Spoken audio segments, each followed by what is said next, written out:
Hello, hello. Welcome to the stream. Um, I did see your comments, and yeah, I think I might do an India run. That sounds interesting. The only problem is I don't know nearly that much about Indian history to provide some of the insights I have done with the this Anglo-Saxon run.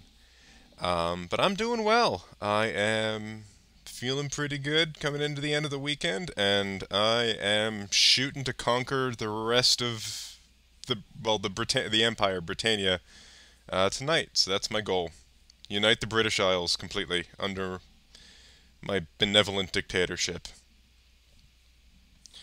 And we pick back up as the Reddit King, as one of my viewers described him last time. So yes. First things first, though, I need to get my realm under control. That's right, Eric. He's doing that. So once my crown authority is high enough, I should be right back to just making money hand over fist. Right, who is this person? Oh, well, he's my son. That's... And my daughter. Give some responsibility to my son over in Ireland. This right here is my heir. Pretty good, pretty good. Not so great in terms of intrigue or learning, but he's a pretty decent heir, all things considered.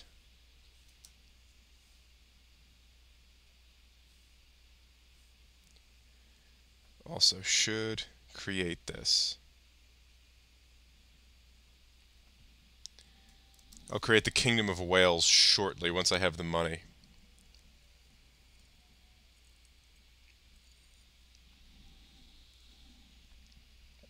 Get that sweet, sweet prestige. Yeah, still called that. No, I know you got some prestige from the number of kingdoms you held back in CK2. Hmm. Yeah, I'll attend your party, boy.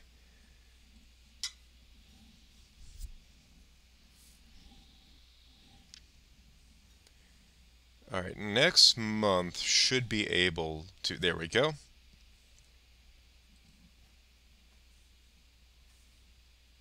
Alright, Kingdom of Wales. And I think we have Ireland. So we have 3 out of the 4 kingdoms we need.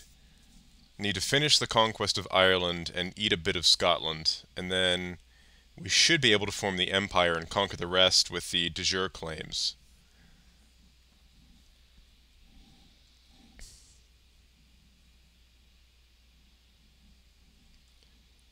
And it looks like my manpower is restored as well, and Scotland is pretty weak. So let's finish up in Ireland.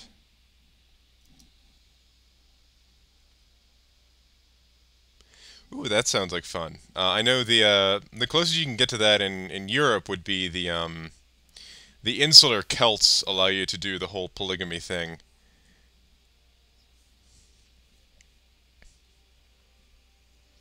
And I'm pretty sure it's standard in the Muslim kingdoms as well.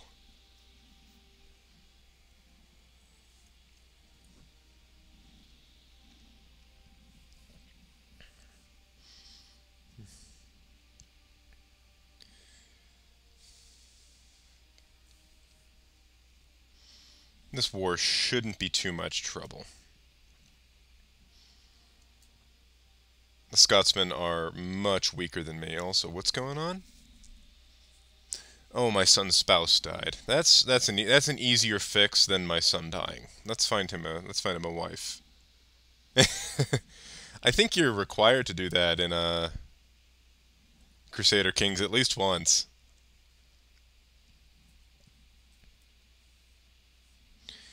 Let's get that intelligent trait.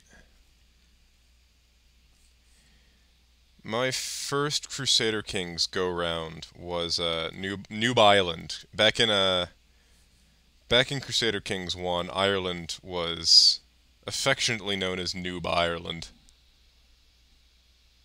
Yeah, there's a lot of playthroughs like that when you're learning this game. Really, any of the Crusader Kings games. CK2 was honestly a lot harder to pick up.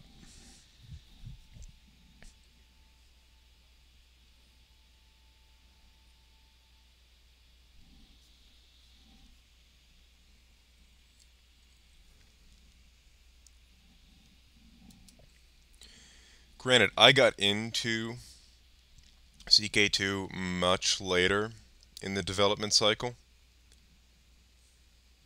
Okay, looks like his land goes to the King of Scotland when he dies. I don't know how that happened, but I'll have to sort it out.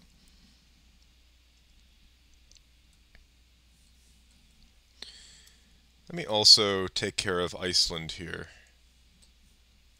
while I'm at it.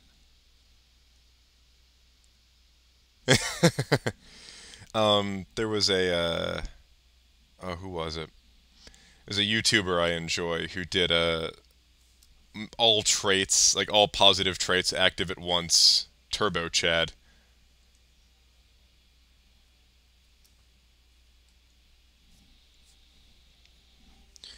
Once I have Britannia, I definitely will.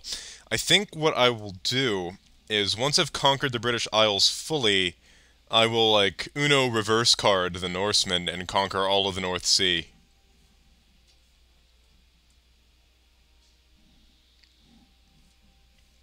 And from London, I will rule the entire northern half of the map.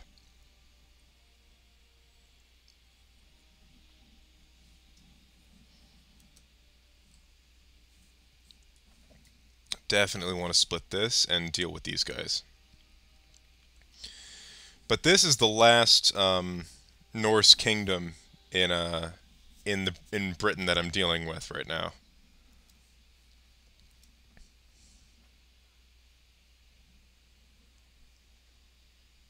Shouldn't be too hard. True. Well, I mean, I love the sort of just ridiculous shit you can do with the character creator in this game. I like that they only limit you in the sense of achievements you can get. That you can just create an absurd character for the fun of it. You won't earn achievements, but you can have fun. I always thought the creator in CK2 was a bit too restrictive.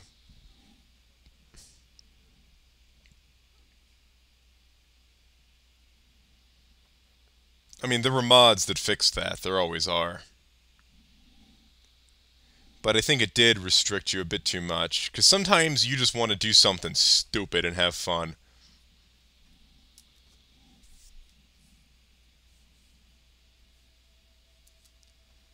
Like, Isar Productions did a Kingdom of Dwarves in Iceland, and it was completely ridiculous.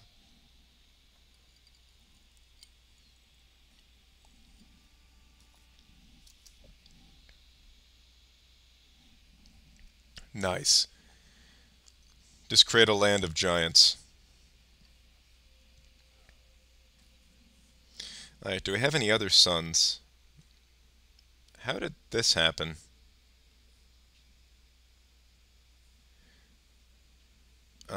Okay, I guess I can't give my son any land because he's a. Oh yeah, no, he is a big boy. Um, one of my one of the guys in the chat last time called him the Redditor King.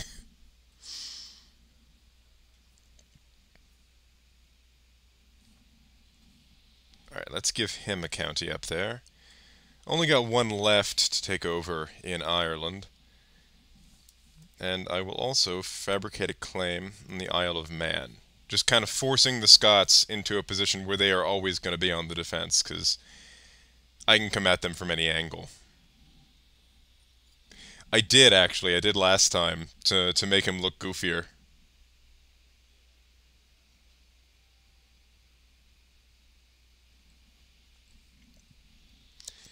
I believe these are like ancient Jewish holy garb, so I thought it was really silly for it to be on a grossly overweight Anglo-Saxon king who is also Catholic.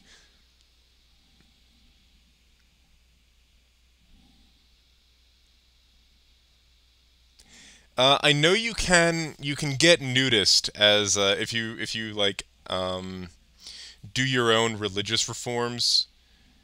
You can add nudism as a tenet of your religion, which is gloriously dumb.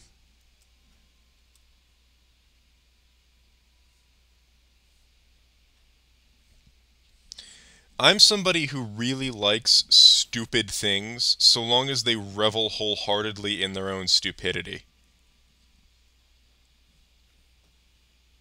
Like, you can't half-ass it. If you're gonna be stupid, be as stupid as possible.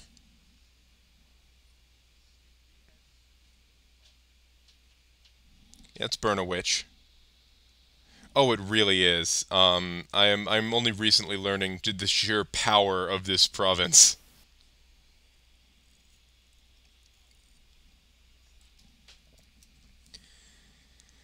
Hey, I'm not even the biggest single landholder in terms of area, but I control the single most valuable county in England. I think I have the richest city in Europe aside from Constantinople.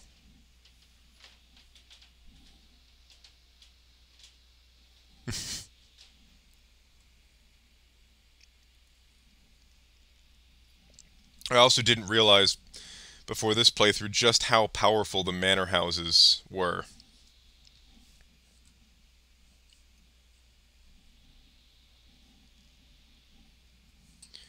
Alright. I want this truce to be over so I can continue my glorious conquest.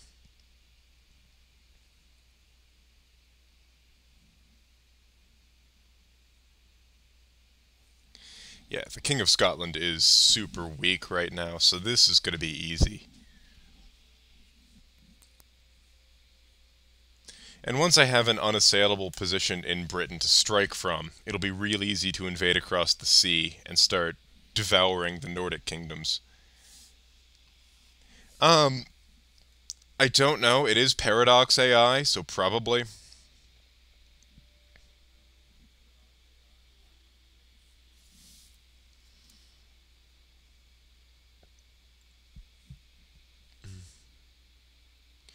Oh, I gotta ransom some people.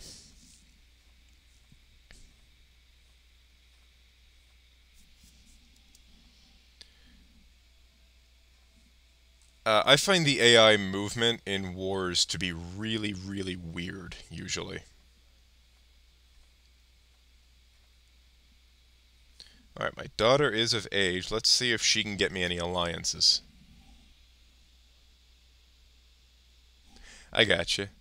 Um, I find that England is a better. Oh, thank you. Hopefully, we will control the whole of the British Isles tonight.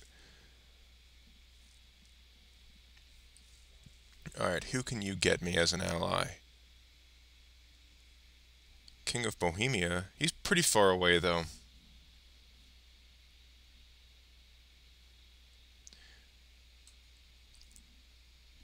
think I saw West Francia. Yep, the Prince of West Francia. That'll be a useful ally. Though historically, marrying into French royal families didn't work out all that well for the Anglo-Saxons. Well, granted, they were a Norman family, but still.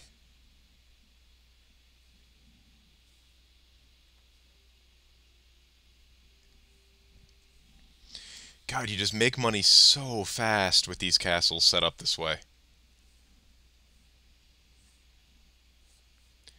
Turns out Britain plays the same way in every game. There isn't any problem that money can't fix.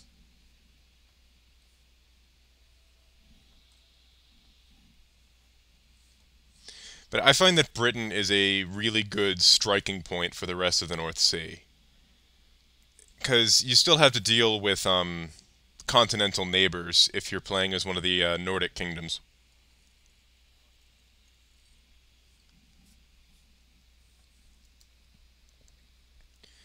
Also, this is coming right along. I want burrs next so I can build up my economic buildings.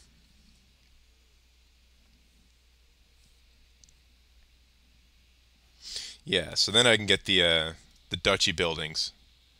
Oh yeah, no, this map has been extremely cursed. The Norse just went hard on Ireland and culturally converted the whole thing.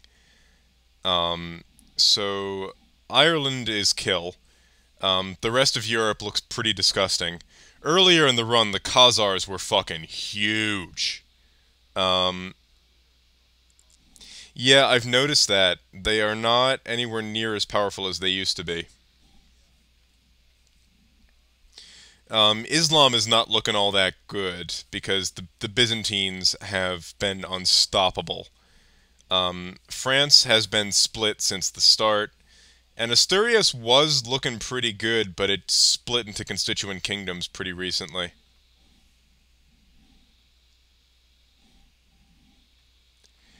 They did, but Byzantium is still it's Constantinople is one of the most.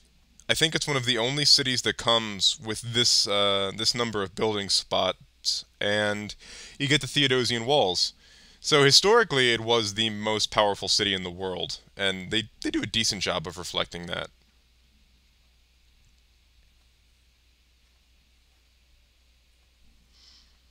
Last ransom. Once I have my claim on the Isle of Man, I can really start pushing on this.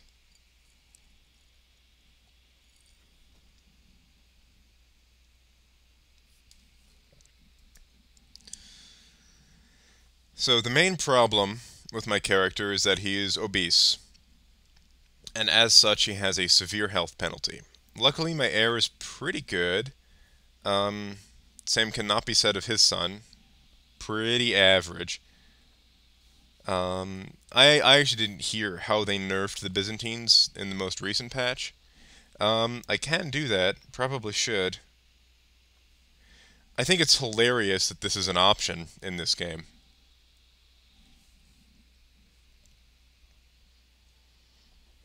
But I suppose it makes sense with the role-playing aspect. Just funny to me.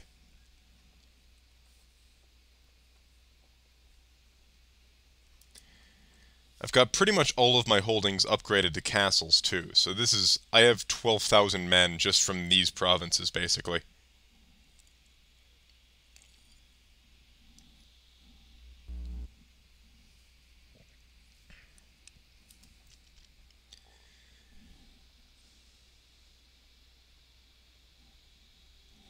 I could very well form my own religion and incorporate nudism, but I gotta put this up on YouTube later, and I don't need this getting nuked.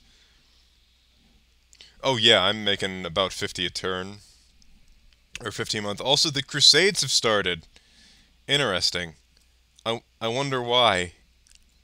Cause Islam is not looking so good.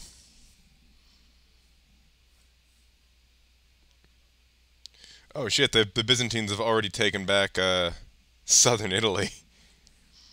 But the Muslims took Sicily, looks like. This is the Viking Age start always results in just the most cursed looking map.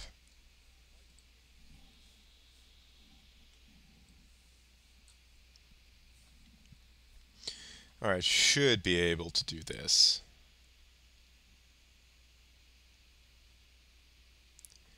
I'll finish off the conquest of Ireland first, and then I'll eat. Oh, sorry, Sardinia. My bad.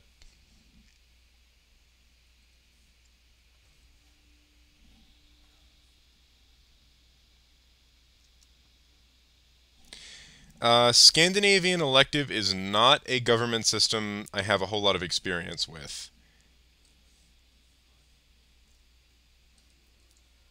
Actually, historically, the Anglo-Saxons should have had an elective monarchy in this game, because that's how it was.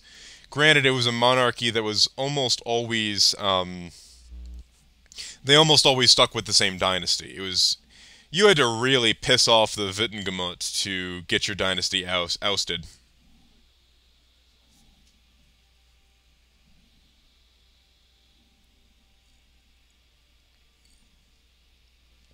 Right, I think that was implemented. That was implemented after England was united under the Anglo-Saxons. But there were a few people who were important in making kings in late Anglo-Saxon England, but the main body was a basically a council of nobles referred to as the Wittengemot.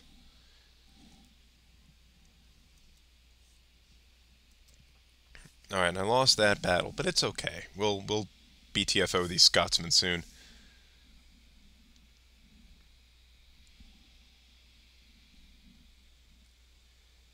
But typically, the Anglo-Saxons liked to stick with the same dynasty.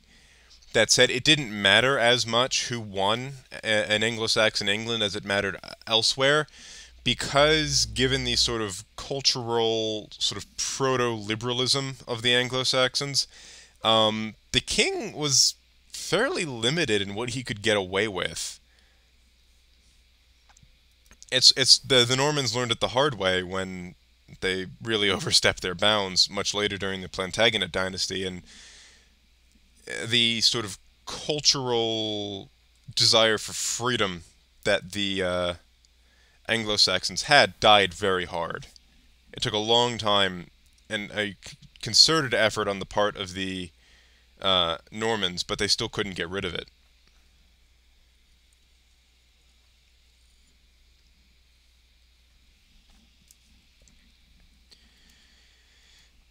Yeah, the Normans hated how sort of free-minded the Anglo-Saxons were. And they did their best to destroy that in them, but they couldn't manage it. And it's actually during the so during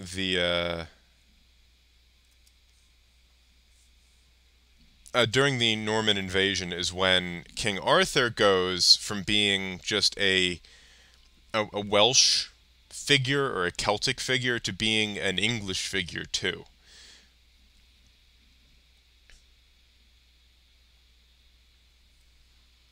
Because now they were all suffering under the yoke of foreigners.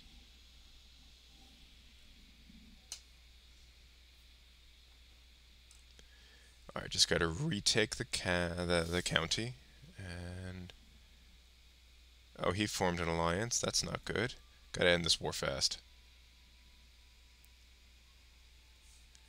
Alright, 69. Nice. Where did he even go? There he is. Alright, I should have ticking war score by now. Oh, I'm dead.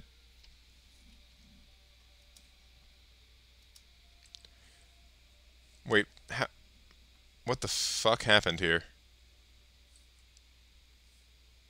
I should be playing as this guy. What the hell? Okay, hold on. I need to fix this.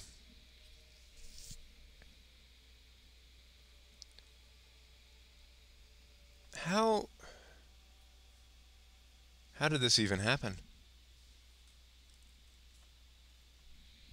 Hold on. This is wrong. So I can definitely get into that. I just gotta fix what the hell just happened.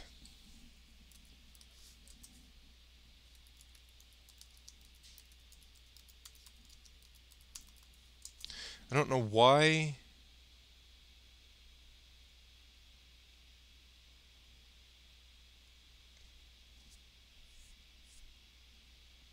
that happened. That's bizarre.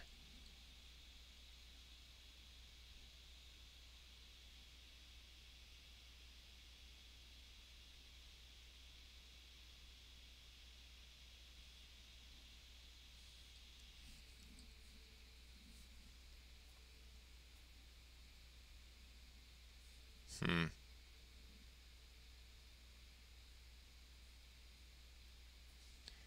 How do I play as you? That's how this should have gone.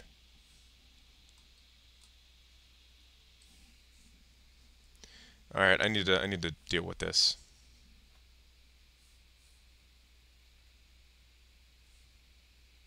Alright, that's got it. Alright, all fixed. That was weird. Yeah, I don't know how that happened, but I just fixed it. This is who I should have played as. Oh, why did you give him a learning education? Diplomacy would be better. So yes, so the Anglo-Saxons, um, they came as Germanic invaders to the British Isles. They originated somewhere around modern Denmark. There were actually several distinct groups that invaded at the same time: the Angles, the Saxons, the Jutes, and I believe there was maybe some Frisians too in the mix from modern Holland.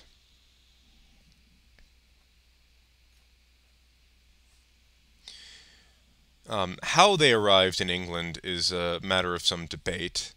Some say they were hired as mercenaries, others that they forcibly invaded. The bottom line is they got to England and decided to stay. And originally they set up a bunch of kingdoms along the eastern part of, or the west, yeah, the eastern part of what is now England. And over time they forced the native peoples of the island, the Britannic Celts, into Wales. Now, what's bitter is that the word Wales actually is a word for foreigner in the language of the Anglo-Saxons. So they became so that the reason it's called the Dark Age is because not much of it was written down, and a lot of it is myth. Um, oh shit, we have a claimant. All right, we got to fix this. All right, well, you're no good. Sign you.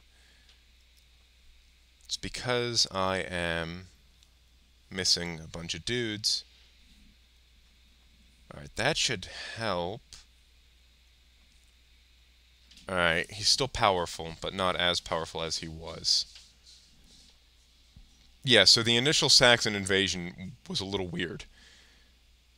But the bottom line is these Germanic peoples from continental Europe wound up in England and decided they were staying.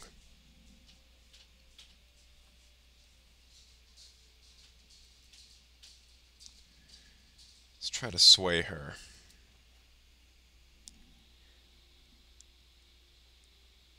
Interesting, I didn't know that. Um, but yeah, so in the initial invasion, the Anglo-Saxons forced the Welsh, or who are now the Welsh, into Wales. Um, and this is where King Arthur comes from. King Arthur is in all likelihood based on a man who actually existed, called Ambrosius Aurelianus,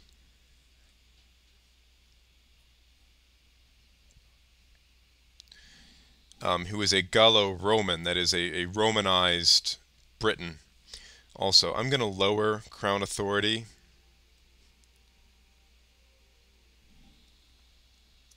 Yeah, there's a lot of goofy movies about King Arthur.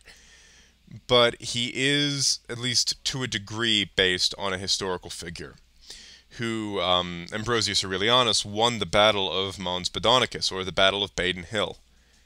And in winning that, he stopped the Anglo-Saxons in their tracks and slowed the invasion, allowing the Britannic Celts a chance to basically form a nation, and develop a new national identity based on losing their homeland, basically. That said, older theories suggested that the Anglo-Saxons completely exterminated the native Britons, but that was not the case. Um, Based on most modern genetic data, yeah, so, and it has its roots in some stories you can find across Europe. Like the King under the Mountain is a pretty common motif. And I would argue that King Arthur is a form of that myth, sort of a king locked away to basically, yeah. So Britain was actually peopled twice in its history. There were the going way back, the original inhabitants, the ones who built Stonehenge, they are more or less lost to history. We don't know that much about them, other than that they built these giant megalithic structures.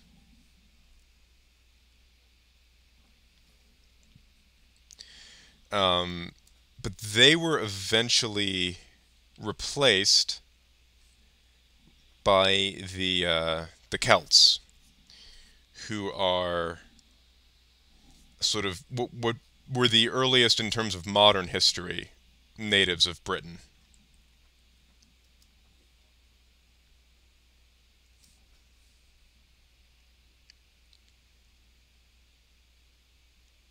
Oh, fuck off. I've got a civil war to deal with, Pope.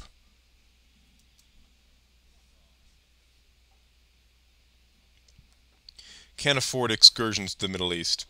Also, yeah, so the Pictish are the earliest ancestors of Scottish Highlanders, basically, up here. Britannic Celts were more widespread across the southern half of the Isle, what is now England, basically.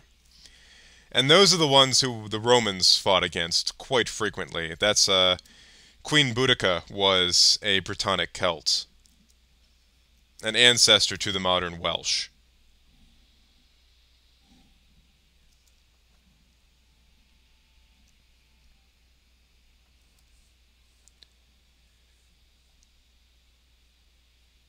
But yeah, the Picts were so the Britannic Celts were all the Celts basically south of Scotland. Um, they were the people who the Romans conquered and Romanized to become the Britanno-Romans.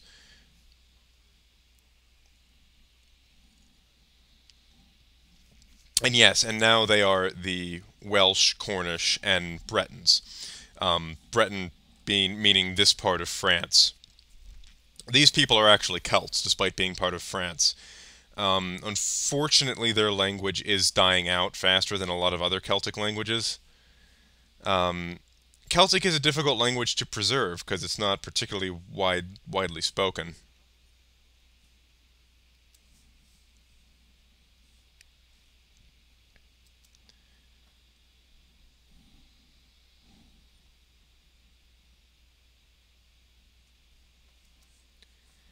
Alright, I need to kill more Mercians. He's going to be a problem, I think, just throughout the game. Mercia was always a pain in the ass for Wessex. So Cornish people are very similar to Welsh people. They speak a very similar language, and they're also of Celtic origin. But during the Anglo-Saxon invasion, a number of Cornish people fled south into the Breton Peninsula and established their own, basically, nation there that remained independent from France for a very long time.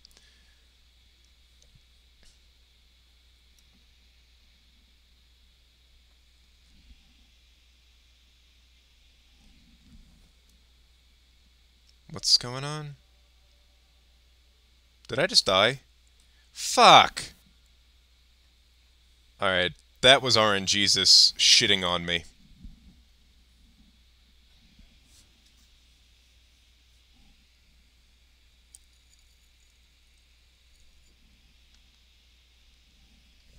Also, yes, there were Bretons with William the Conqueror when he showed up. So because the Bretons fled to the continent, they became more closely associated with continental Europe and France than England.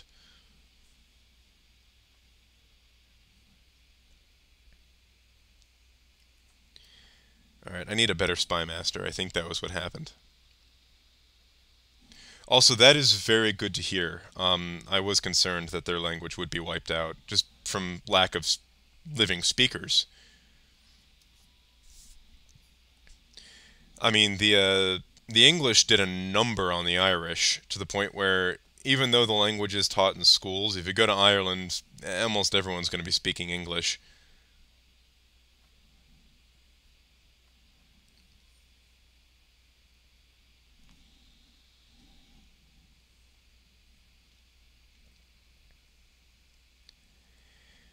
But Bretons, they neighbored France for such a long time, and I'm honest. It's honestly remarkable they maintained their independence all that time, considering their proximity to what was the powerhouse of continental Europe for most of European history.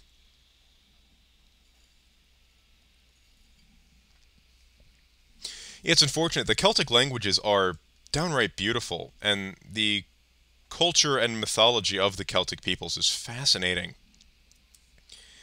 It's just a shame that it's not very widely spoken, which is awesome. That is, if I had the affinity for languages, I would probably try to pick up one of those languages, but I am not very good at foreign languages. It's the grammar that always gets me. Son of a bitch! This keeps happening. Well, it looks like there was a murder plot against me, so I just need to deal with this from here.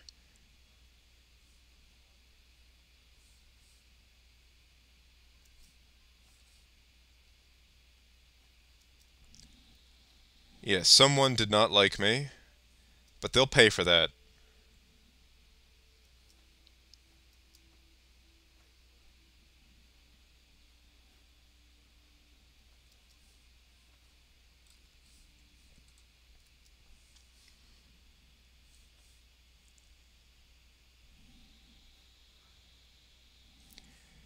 That is not a bad idea, because this is gonna be real difficult to win.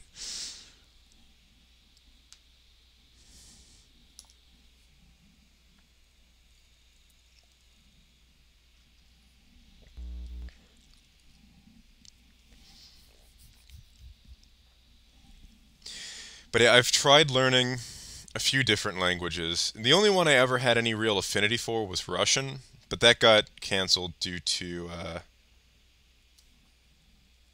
lack of interest in my area. She does, actually. She is likes me more than most of the rest of my council.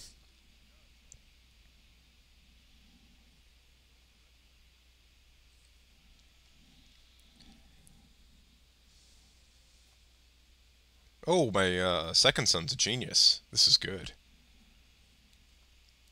Alright, so the Mercians are the ringleaders. I don't know. Let me see. I can't tell.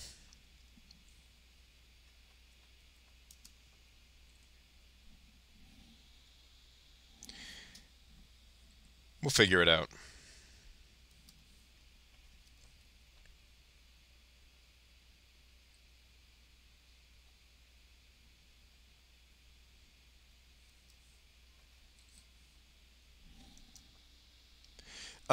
Not much. A few words here and there.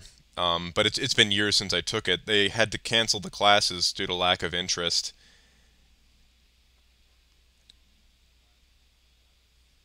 I am a little bit of a Russophile. I think the culture is underrated and very beautiful. Doesn't get enough credit, and their food is delicious. You wouldn't think so, but no, their food is just delicious. And they're sort of like the stealth cultural powerhouse of Europe.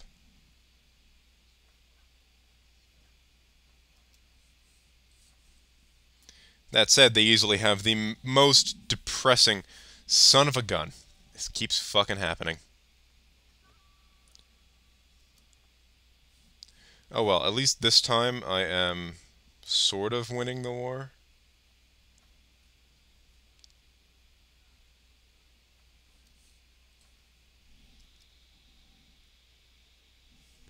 I should. I kind of forgot about it because I stopped taking it and then life got in the way. But it is something I should look back into because it was the only language I was ever decent at. Um, because I've tried a bunch of them.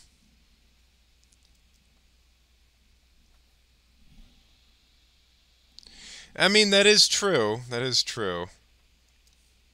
Now I'm just hemorrhaging money and in the middle of a civil war.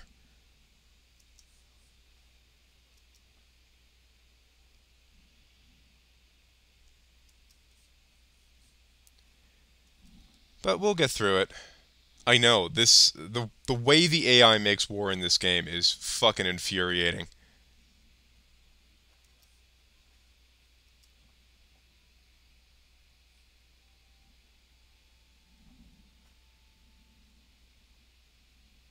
Yeah, do it, whatever. What's going on?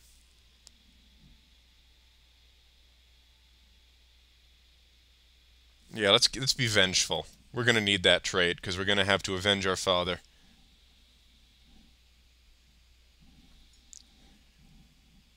I am unfamiliar with that particular pain in the ass. I haven't done a Danish game yet. Son of a bitch! Oh my god, this sucks. Oh my god.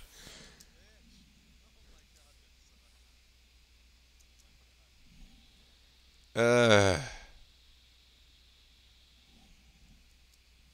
I would, but now their army's bigger than mine. Alright, I don't think I'm getting out of this murder plot, so I'm just gonna have to keep going as the kid.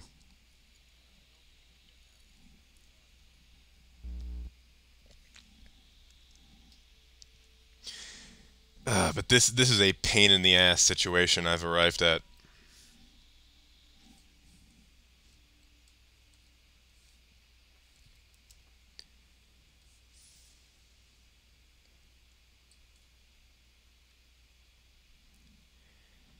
Alright, we'll get this. We'll do it. We'll kill them all.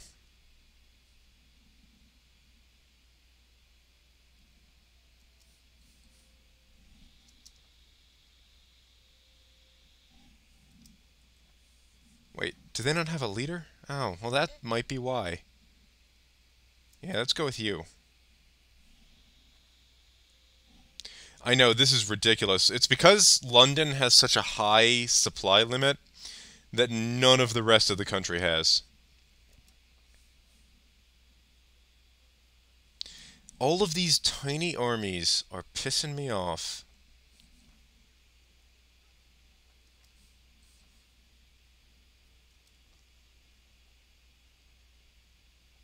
There we go. That's the army that was the pain in the ass, really.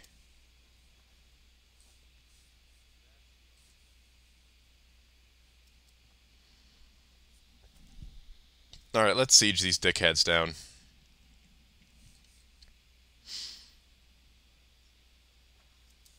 Almost got it. One more county and I should be able to do this.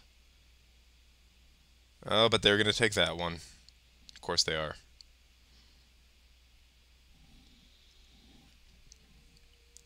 Yeah, do it.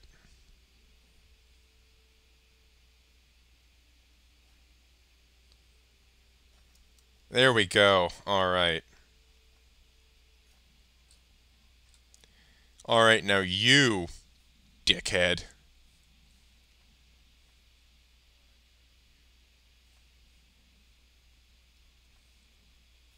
You get to fucking die.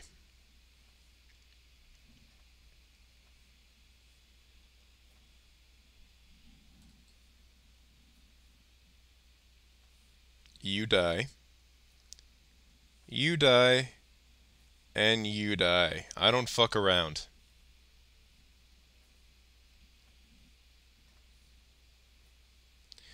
Machiavelli was correct. If you leave your enemies alive, it'll only come back to bite you in the ass.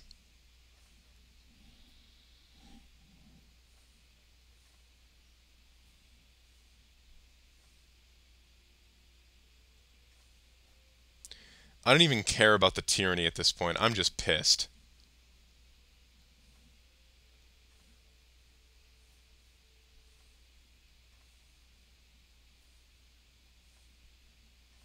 You will all fear me. Probably should have done, but here we are.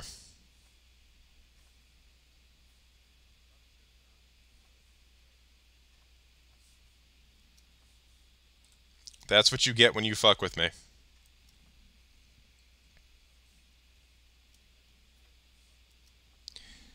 Gotta become an adult, and then I can continue my revenge. Yeah, they all hate me. Let's clear that. Yeah, probably. This is bad. That is ridiculous.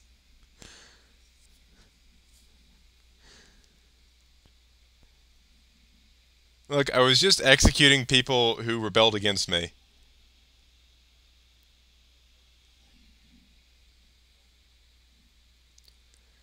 Alright, my spy master at least needs to like me. But nobody likes me. Alright, I'm gonna have to go back. That was probably too many executions. But no, Machiavelli was a political genius. And really, a lot of his ideas can still be used today.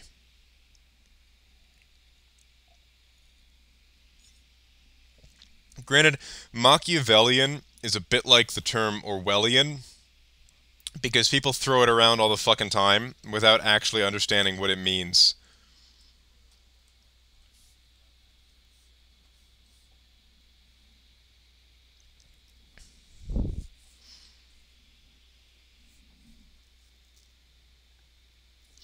Because Orwellian does not just mean something my political rivals are doing that I don't like. But that seems to be the popular usage these days. But yeah, people will throw around Machiavellian when they get outplayed in politics, usually.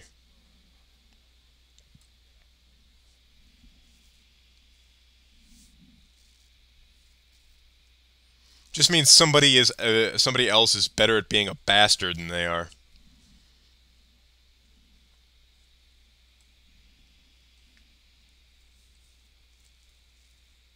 You know, Orwellian has a very specific meaning.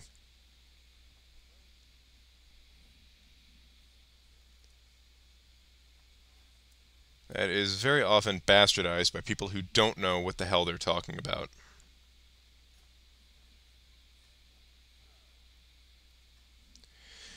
Alright, war's over. Need to get rid of you. Renounce your claims and get the fuck out. Okay, well, I can't get you the fuck out of here. Very well. Renouncing your claims is fine.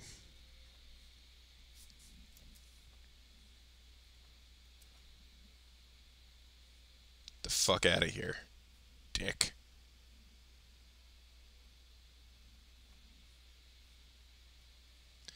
I'm gonna banish you.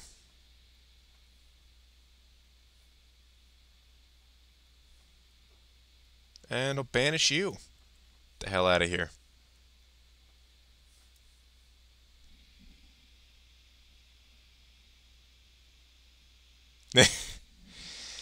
Yeah, the whole political situation these days is. I'm convinced we live in the dumbest fucking period of time in human history.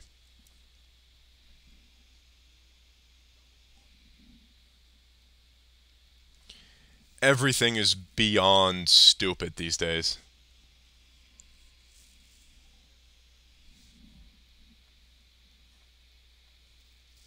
Every time I think we've hit rock bottom as a species in terms of just the dumbest shit imaginable, it gets dumber.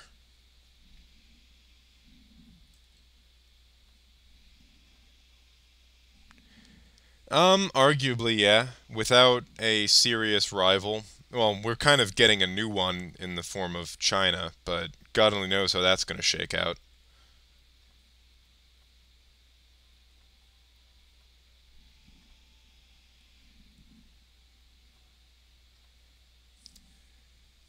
Alright, what are we dealing with now? Alright, you want Ireland? How about you suck my dick?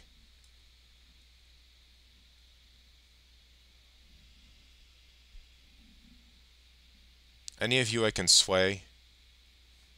Alright, I'll buy you off.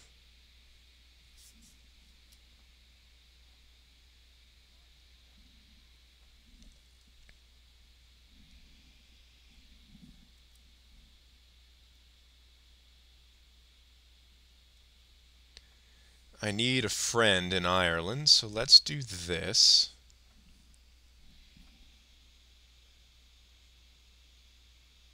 Oh yeah, no, that's it's just sort of how much damage can they do before that happens.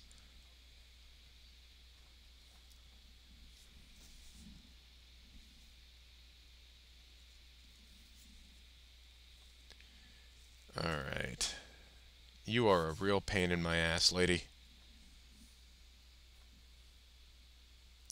I need to come of age because this is fucking painful.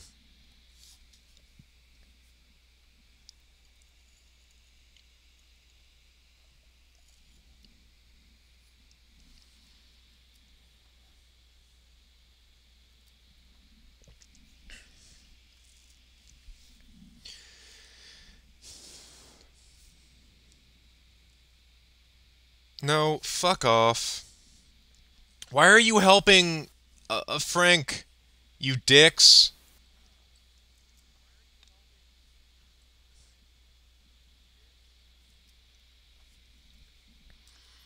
Alright, I need mercenaries.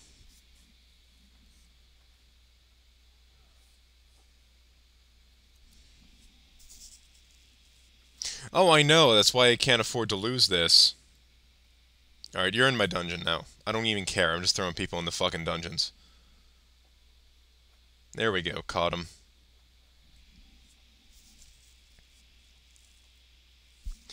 Right, I mean, who knows how that situation's gonna shake out. People are fucking stupid, and especially these days. If there's one thing you can always count on, it's people being stupid.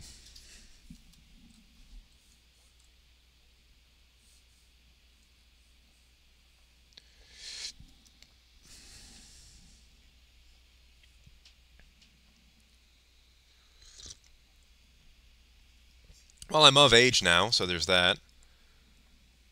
I think. Okay. Almost. How long have you got? um,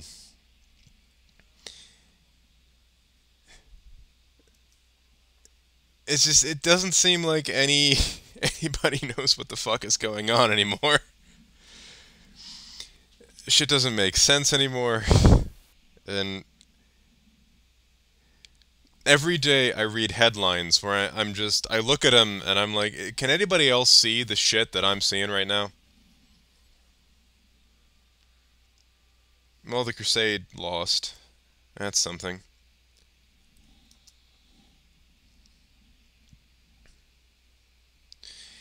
I guess my main frustration comes from the fact that everybody thinks they're a genius, but most people are fucking stupid. Everybody is always an expert, and the second they're not, they get defensive. Yeah, so if somebody is unwilling to admit that they're sometimes wrong, that is a surefire sign you should get the fuck away from that person. But nobody can admit they're wrong anymore.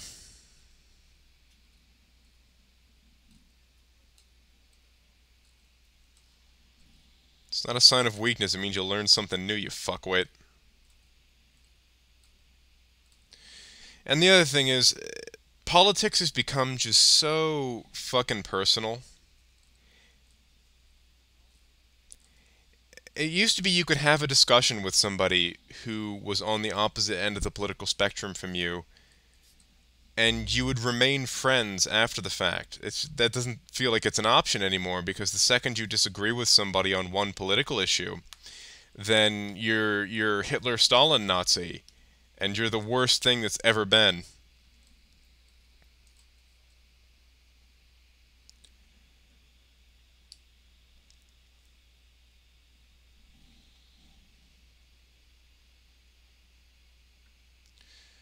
Medieval politics was much more simple, and at the same time complicated. Um, Alright, who should I marry? She's got good traits. Let's go with her. And I'm speaking of this as somebody just in the American political scene. It's weird out there.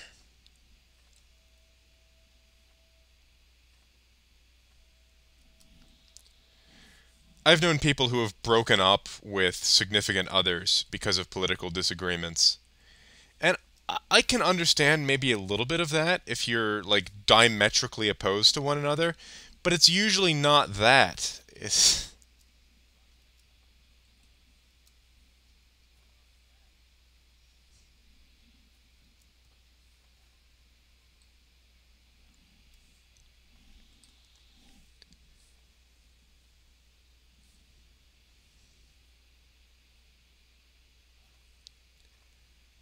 all right. All right, all right, all right.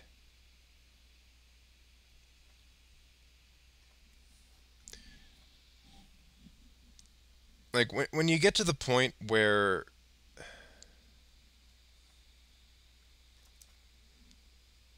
people are divorcing spouses of many years over politics, that's when you need to take a step back as a society and wonder where the fuck things went wrong.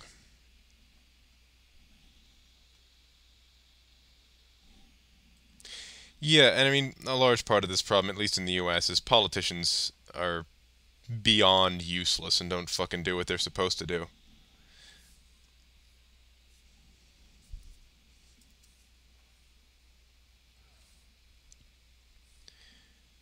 Alright, let's go deal with these assholes.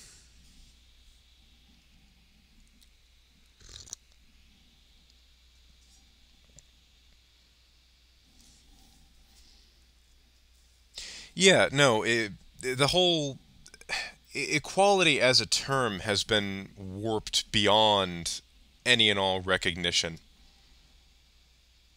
Also, yes, nobody understands that if you were born and raised in Nazi Germany, you would have, in all likelihood, been a Nazi yourself. That's not an indictment of your character, it's just the conditions you're born and raised into.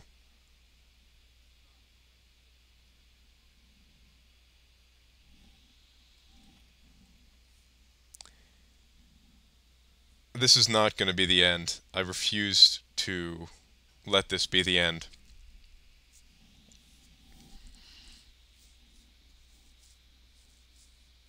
We'll save this run.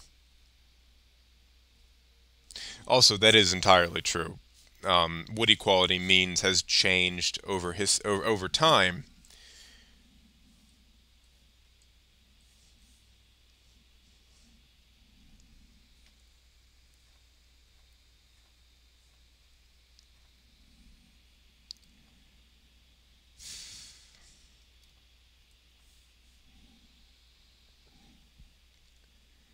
But we've gotten to a point where people take politics so absurdly personally that it's impossible to even befriend somebody of a different political view.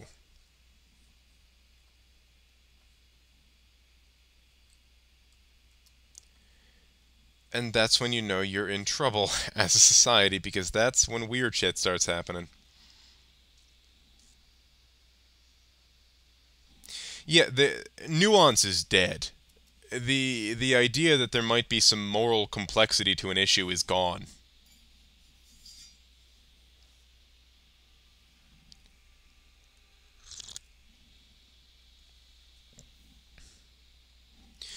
Most people don't realize their own potential for brutality.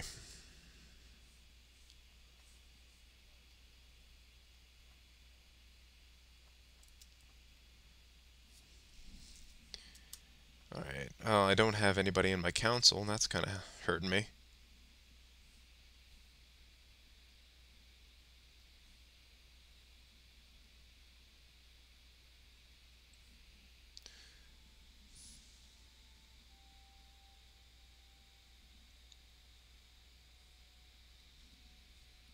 Alright, that should help.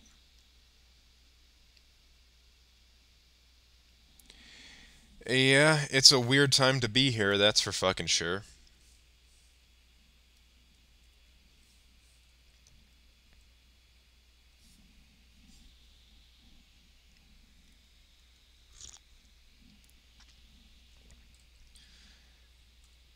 Son of a bitch. Yeah, and which party is fucking things up largely depends on where you are. Also, I think we need to go back. This whole situation is fucked.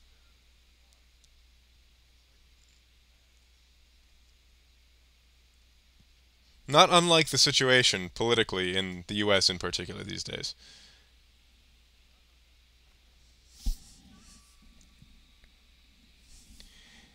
It's just beyond fucked, and I'd like to think there's a way we could fix it, but I honestly don't even know.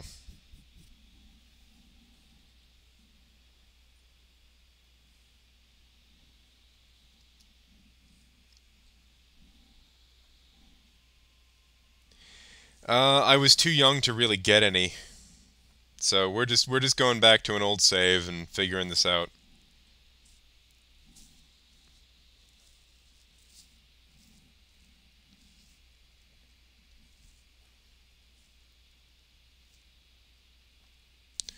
Back to the Reddit King.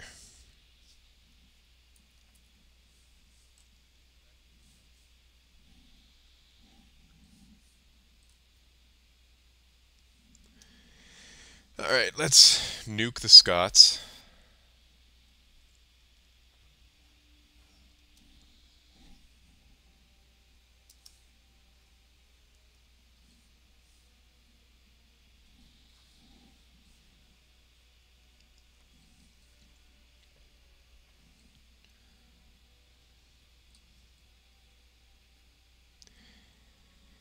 Actually, this is a good visualization of where things.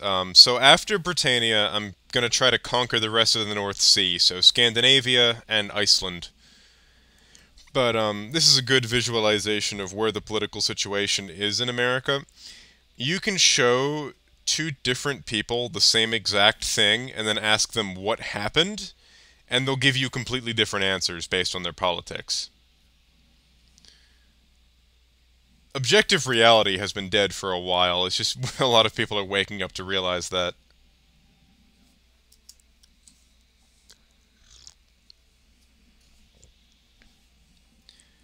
But yeah, I'm gonna try to conquer the North Sea and make a more permanent North Sea empire, which was a political entity that did actually exist, but it was ruled by a Dane and didn't last that long.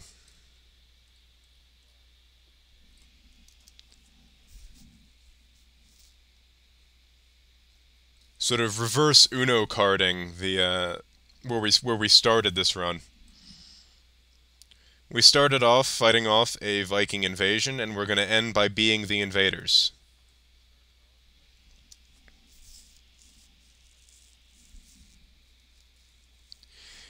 I mean that is true nowadays, but the Vikings were not so humble and friendly in the 9th and 10th centuries.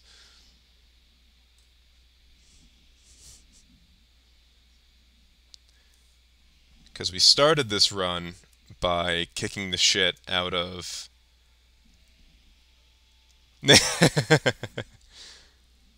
I mean, that's one way of saying it.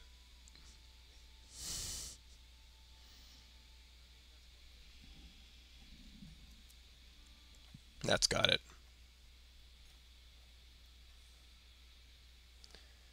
Disband. Alright, Iceland is up next. And that is true. So, a big misunderstanding of Vikings is people think that they were all like brutal warlords, but most Vikings were merchants primarily, and they would typically resort to raiding if they saw the people as a soft target. But you are correct that the Varangian Guard was a spectacular military unit in its day. They must have been terrifying to go up against because they looked pretty damn alien to the region.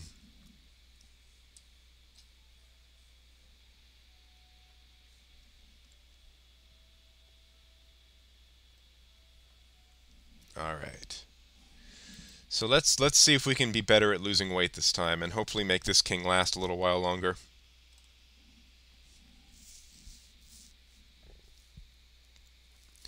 One of my favorites from the period was Harald Hardrada, who is really underrated in my opinion because he did strangle a lion with his bare hands, which is fucking impressive no matter who you're talking to.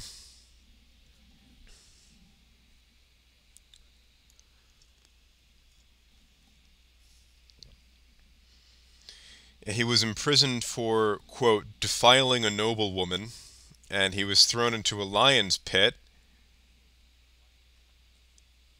and when the guards came by to check on him the next morning, they found that he had strangled the lion to death.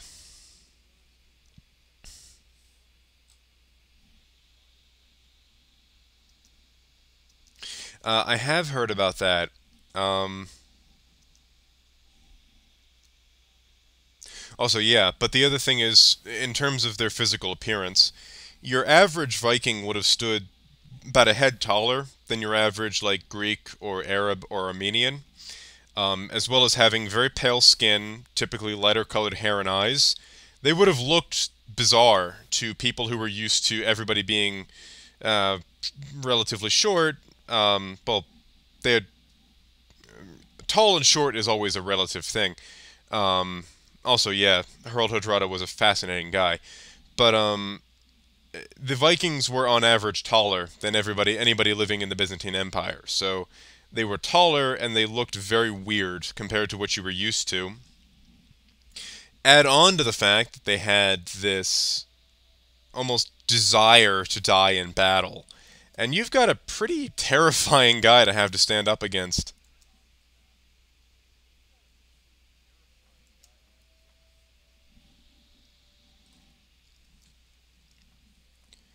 He had a pretty brutal fucking death, though, shot through the eye with an arrow.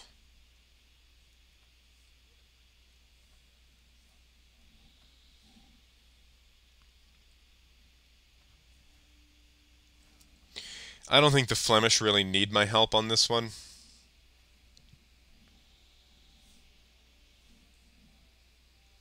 considering that they are France. This map is cursed. There is something wrong going on here. Last time around, Sweden and Norway had switched places. That should give you some idea of the cursed world state we're dealing with.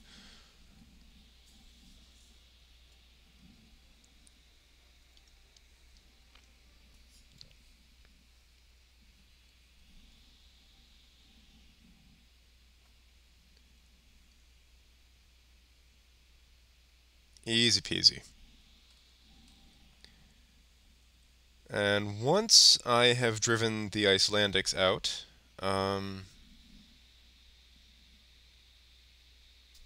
who are you? What? No, go away. Begone, thought.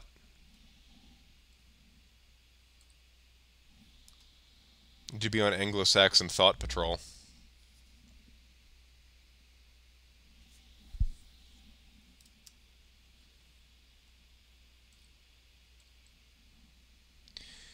Yeah, we're still going to lose some land when a vassal dies. That's one of the most annoying things. It's because your vassal couldn't fucking keep it in his pants. You're losing land.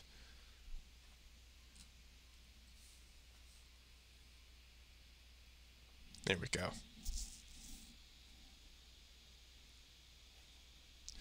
That sounds awesome. Sweden is very high on my list of places I would love to go one day.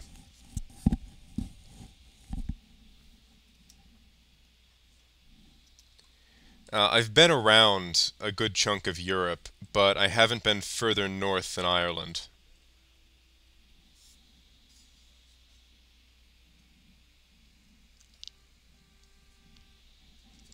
And there was some cool Viking shit in Dublin that I really enjoyed seeing.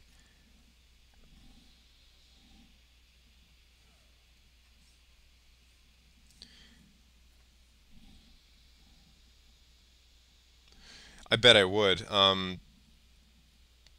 Yeah, no, the Nordic countries are very high on my list. And once COVID is done, I'll be able to actually look more into actually leaving the country. But I will tell you, as an American, it was very interesting seeing places in Europe that were older than my entire country.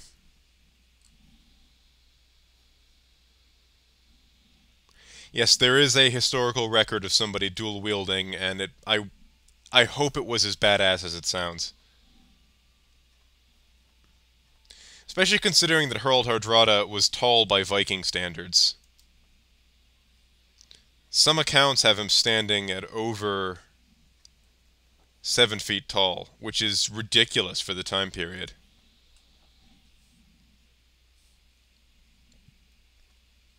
Like, possible, but he would have really stuck out.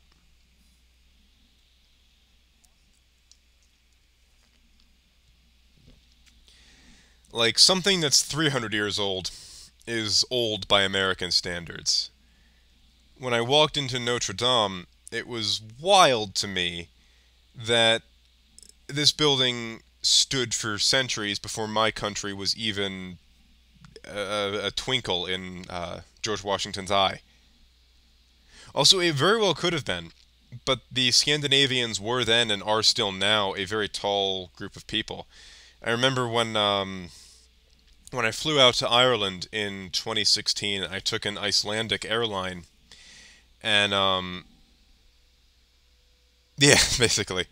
But so yeah, I took an Icelandic airline out to Ireland, so we had to stop in Iceland. But all the stewardesses and the pilots were Icelandic, and I mean I'm a little over 6 feet tall. I felt short next to some of these people, and it's just like when we touched down in Iceland, we got a bit of a layover in the airport, and if the airport is any yeah, if the airport is any indication, Iceland is just a land of sexy giants. Because all the people I saw were beautiful, and all the people I saw were really tall. Also, that is true. Um, one of the other things that really blows your mind is when you think of the fact that um, the pyramids were older to the Romans than the Romans are to us. So, like when the Romans first showed up in Egypt and saw the pyramids for the first time, the pyramids were older than the Romans and the oldest Romans we're aware of today.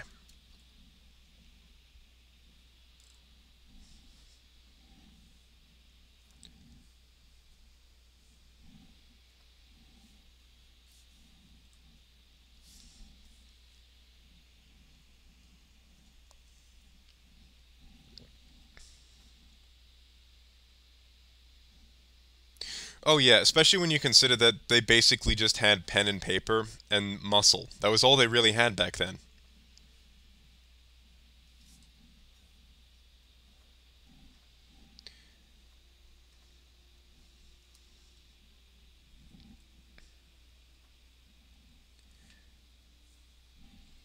The Egyptians were a remarkably mathematically gifted people, for especially for their time period.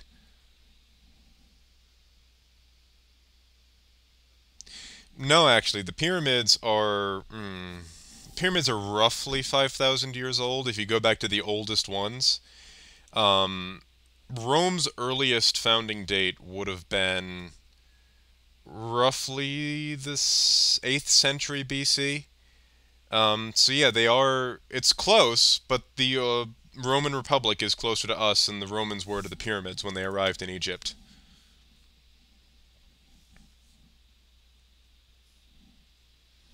Especially when you consider that in Egypt, they had the pyramids when most of the rest of the world was just out of the Stone Age, basically.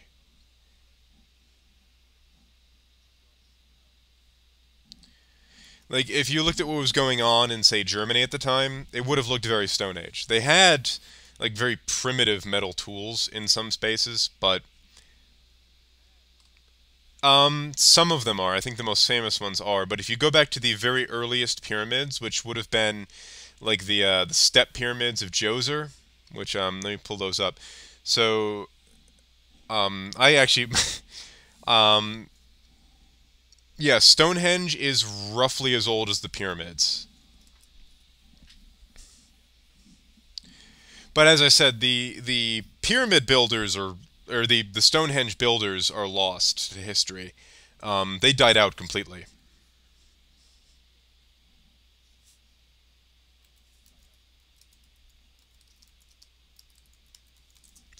So Djoser was the first pharaoh to build pyramids, and it looks like the official date on that. Yes, that is correct. Uh, I think the Sea Peoples did exist, but so this is the I can't really show it to you. But Djoser was the first pharaoh to build pyramids. So the Sea Peoples are interesting, and I actually wrote a paper on them back in college. Um, we don't really know where they came from. The theory that I like best is that they came from multiple places. So one of them that I think we can tell is there was a group of people that the Egyptians called the Shardana, which most historians, myself included, believe that they came from Sardinia. There's also some evidence that some of them might have come from Sicily, some that they came from the Greek islands. It was all more than likely a large group of people, or several different groups of people all coming at the same rough time to the late Bronze Age Near East. Also, yes, that is true. There are so many ancient cultures who we only really know about them because they left behind some pottery, which is just wild to me.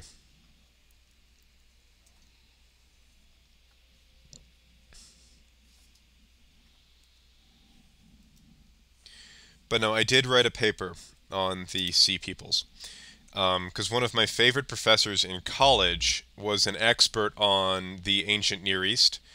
And she actually very much objected to the usage of the phrase Middle East in her classes because that's a very modern term that only really applies to the region post-Islam. Her area of expertise was the pre-Islamic region of Mesopotamia, Syria, and Turkey.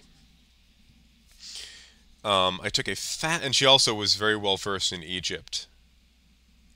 And I took a fascinating class from her on the history of writing. Um,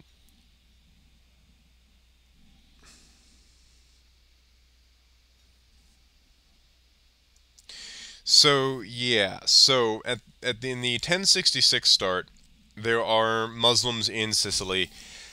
That is sort of the last frontier that the Muslims pushed during their initial period of invasion. After the death of Muhammad in 632, they spread out of Arabia and got as far east as northern India and as far west as Spain. So initially, the Muslims were not particularly gifted at building boats, which makes sense when you consider that they arose in a landlocked desert. The region that Muhammad came from is roughly right around here, referred to as the Hejaz. But the early Muslims united all of Arabia, burst out, and then spread all across North Africa. It isn't really until later, after exposure to seafaring cultures, that they developed the ability to build good boats themselves, and that's when they start raiding the Byzantines in the Aegean and at Cyprus, and eventually they conquer the Byzantine territories in Sicily and turn Sicily into an Islamic emirate. Um, this is actually when you could argue the Crusades started before the Crusades started in like the 1060s, 1070s, when the Normans were called by the Pope to drive the Muslims out of Sicily, because the Muslims got very close to sacking Rome on a few occasions. It's just they didn't have the numbers once they got up to northern central Italy to actually do it. Um, so yes, there were seafaring Muslim cultures, and the Emirate of Sicily was one of them. It's just they were far rarer, and typically the Muslims were far better over land than they were over sea. The exception there being the Ottoman Navy, in the 15th century was the envy of the world. Prior to the Battle of Lepanto, when the Spaniards, Venetians, Genoese, and a bunch of other merchant states destroyed pretty much the entirety of the Ottoman navy. Though it wasn't actually the destruction of the navy that did it. It was they lost thousands of capable naval officers, and that's what did them in. Because the ships could be rebuilt, but the decades of experience was much harder to replace.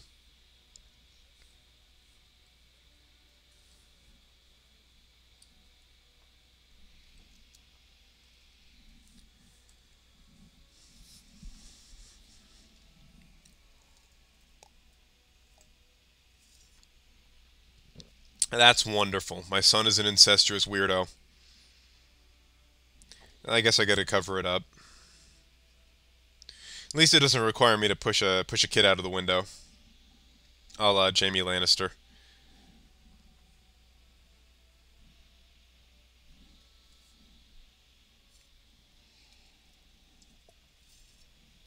No, no. So the Muslims in Sicily were driven out by the Normans. So the Duke of Apulia, in the 1066 start, Robert the Fox, he eventually established a Norman kingdom of Sicily that controlled most of southern Italy as well as the island of Sicily. And it was the Normans who wound up driving the Muslims out of Sicily.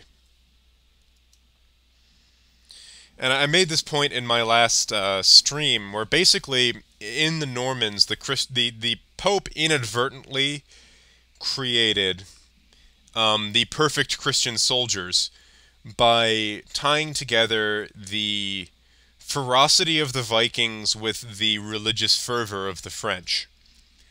Because really, all the Normans were Vikings who wound up in France and decided to stay. But most of those initial Vikings took French wives and sort of assimilated into French culture.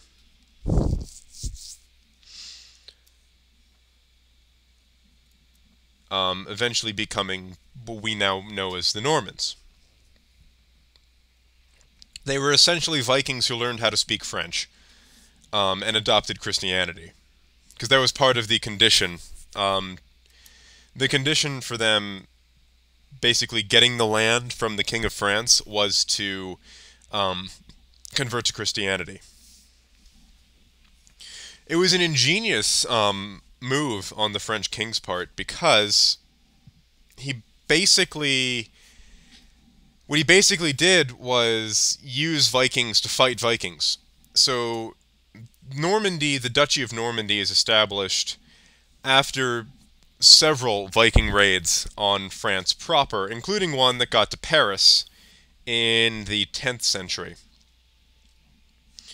So after that raid, Rollo the Walker, who was the leader of these Vikings, was basically offered a deal. Convert to Christianity and become my vassal, and you get this rather wealthy pocket of land up here. So he took the deal, and he and a lot of his other Viking lords took French wives and learned French and adopted Christianity and became the first Normans. Now, because the French monarchy was pretty loose at this time period, the king didn't exercise that much authority over his vassals. The Normans proceeded to leave France. Yes, it was. Prior to the arrival of the Vikings, it was known as Neustria. But afterwards, the name Normandy literally comes from the early French word for the Vikings, which is northern man or Norman, Northman. So the Normans took advantage of the fact that the French king was pretty loosey-goosey with his control over his vassals, and proceeded to leave Normandy and wreck face all over the rest of Europe, basically. Because the Normans show up all over the fucking place. So you have Normandy proper, but you also have Normans who show up in Spain, you have a Norman kingdom in southern Italy, and then you have a Norman kingdom in Jerusalem, because the Normans were the driving force behind the Crusades. At least the first one. Most of the early Crusader lords were Normans, and the royal line of Jerusalem, Normans. Um, Normans show up fucking everywhere. And then, of course, the most famous Norman conquest was England itself, which is also shown in the 1066 start through William the Conqueror, who, before he conquered things, he was known as William the Bastard, because his parents were not married. His father was a Norman, and his mother was a blacksmith's daughter called Herleva. Now, in what is probably just a propaganda story, allegedly the night that... And yeah, that is true. So, they do tend to mix them, but the earliest Crusaders were Normans, except for Raymond of Toulouse. Largely. So, in the First Crusade, you have three men really leading it. It's difficult to show on this map, so maybe if I pull up. So you have the Duke of Lorraine, or a Lord of Lorraine called what's his name? There's Baldwin, who was from sort of this region, and he was a Frenchman, I believe, if I remember correctly, but a Frenchman with some Norman ancestry. You have Bohemond of Taranto, who was full-blooded Norman and from southern Italy. And then you had Raymond of Toulouse, who was one of the most prominent dukes in southern France. Those three were largely the leaders of the First Crusade. Although Bohemond did bring his younger brother... No. Baldwin brought his younger brother. I actually did a whole series on the Crusades, if you're curious. That was my 2019 into 2020 series. So this stream is just one wing of my podcast. I also do full-blown series, and the last series I did was on the Crusades. The first series I did was early medieval Europe, and my current series is on the late Roman Empire. So last year, or the year before last, in 2019, that could be a lot of fun. I might do that.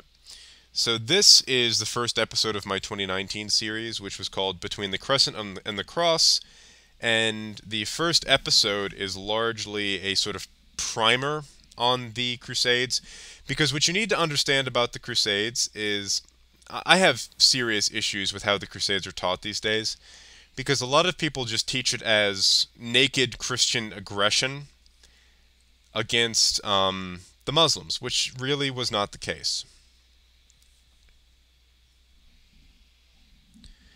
So what you have to realize is that the Crusades start only after roughly 6 or 7 centuries of non-stop Muslim conquest into Christian territory. So the Muslims start in Arabia. I am not on Spotify. I'm on SoundCloud, Podbean, and YouTube. So yeah, so so I finally united Ireland. I just gotta try not to lose it now. So what happens? So the thing you gotta realize about the Crusades is the Muslims originally were in Arabia, and Arabia in the 8th, 9th century is kind of a religiously bizarre place, because you have native Arab paganism, you have Christianity and Judaism, and in the midst of all this comes Muhammad, who, historical Muhammad, I don't ever address religious claims about historical figures, so for the purposes of my podcast, yep, Muhammad was born into a merchant family in early medieval Arabia, and the Muslims believe that he was given the Quran in a mountain, in sort of a cave on top of a mountain by the Archangel Gabriel. Yep, I can post that here, actually. So the older episodes are not on my YouTube channel. I only started making YouTube videos this year. But this is the YouTube channel. So back to the Muslim invasion. So after Muhammad unites Arabia under Islam, the Muslims burst out of the peninsula, because at this point, when the Muslims leave Arabia in the 7th century, both the Byzantines and the Persians had been kicking the ever-living shit out of one another for centuries, and both empires were completely depleted. They washed over Persia and most of Byzantium rather quickly, and then proceeded to conquer all of North Africa and into Spain and into as far north as Toulouse in France, which is where Charles Martel drove them back. They also actually got to the far western reaches of China, where they lost a different battle, and that kind of set the borders of Islam. So all of this was formerly Christian territory. Yep, the Battle of Tours-Poitiers, and I cover that in both the series that I did, actually. So what you got to realize is all of this, Egypt, North Africa, and the Levant was, and Spain too, was Christian territory beforehand. So come the start of the Crusades, the Seljuk Turks, who came from roughly this region, conquered Anatolia, which brought them uncomfortably close to Constantinople. And what you gotta figure is Constantinople at this point to the Pope looks like a cork holding back the tide of Islam.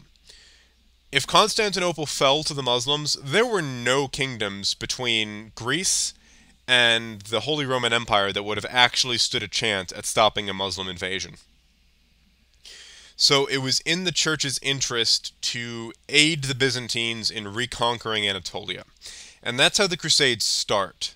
Now, they go off the rails pretty fucking fast.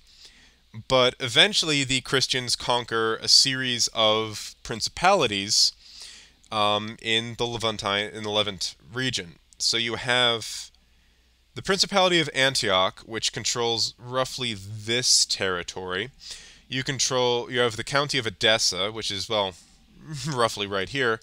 Then you have the County of Tripoli, which was controlled by Raymond of Toulouse. That was his sort of crusade state, which is roughly in modern-day Lebanon.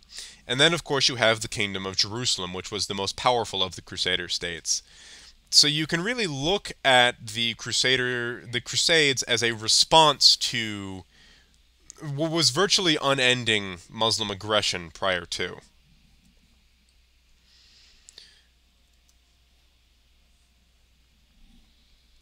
So the issue is a lot more complicated than it's taught in classes today, because most classes these days will paint the Christians as the bad guys, and that's the end of it. Now, did the Christians do bad shit? Sure they did. Everybody did bad shit during the Crusades. But it's rather telling that at the height of the Kingdom of Jerusalem, there were several Muslims who preferred life under the King of Jerusalem than under their fellow Muslims. Because the Kingdom of Jerusalem had a very different take on the law, whereas all people were treated equally under the law, at least in principle, in Jerusalem. And that was not the case in the Sharia courts of the Muslim rulers that treated Muslims and Christians differently, and Jews differently as well. But Sharia law was much more restrictive than the law of the Crusader kingdoms. So a lot of Muslims liked the freedom they enjoyed living under the Christians.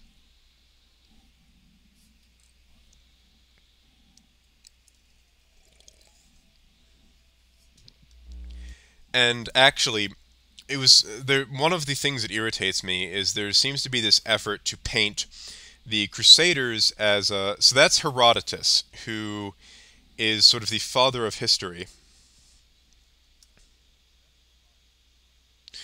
Also, yes, that is true. So that depends on the king. Um, Jews were in Jerusalem for most of the history of the Crusader kingdoms, and through most of the history of the Muslims. Um, but both the Muslims and the Christians expelled the Jews at different points for different reasons. Because the thing about the Jews is they didn't really fit in well with either the Christians or the Muslims, and neither were particularly fond of them. So yeah, that's the thing. In the Kingdom of Jerusalem, there were fewer religiously motivated laws than there were in the Muslim states bordering it. Um, so my profile picture on the channel is Herodotus, who is referred to as the father of history. He was a Greek who was born or lived shortly after the Persian Wars, and he wrote what is widely regarded as sort of the first book of history in the Western tradition. And he's also the father of history in the sense that he did his best to uncover what actually happened. So Herodotus was one of the first people to write history who actually interviewed veterans of the Persian Wars and their descendants in an effort to piece together a very accurate picture of what happened. So in the Western tradition, he is the father of the study of history. So yes, and that's the Muslims were a minority for a lot of the early history of Islam. So originally Islam is a very Arab supremacist idea. It sort of forces Arab culture on everybody it conquers, and originally the Arabs have this sort of ethnic supremacy over all the other people that they conquer. That only changes after Arabs see widespread conversion to Islam under their rule, and eventually the Arabs became a minority among the Muslims. And in some places, the Muslims remained in a minority. For example, Spain. In Al-Andalus, which was the Muslim name for their rule over Spain, Muslims were the minority, and they largely relied on Christians and Jews to do a lot of the administrating for them. The other thing is that in very early Muslim history, most of the Muslims were illiterate because they were a tribal people from the deserts of a very underdeveloped region. So most of the scholars and sort of important people at the court of these early Muslim rulers were Christian and Persian, or rather Zoroastrian, administrators from the former Persian and Byzantine empires. There are also a lot of Jews who become valuable administrators to these early Muslim leaders.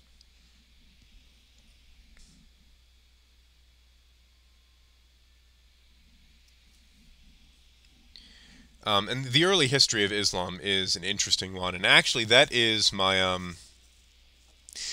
so the Kaaba, which is the holiest site in Islam, actually dates back to before Islam. It was a holy site to the Arab pagans in the region, who for a long time lived alongside Christians, Jews, and Zoroastrians. The region only becomes religiously homogenous after the Muslims show up. I'm not super well versed in it, but I can give you some basics. So Zoroastrianism is a sort of ancestral religion in Persia. It still has practitioners in the region today, although they're a considerable minority. So in the first Persian Empire, the Achaemenid Empire, a man called Zoroaster went around preaching a religion that is very dualistic in its also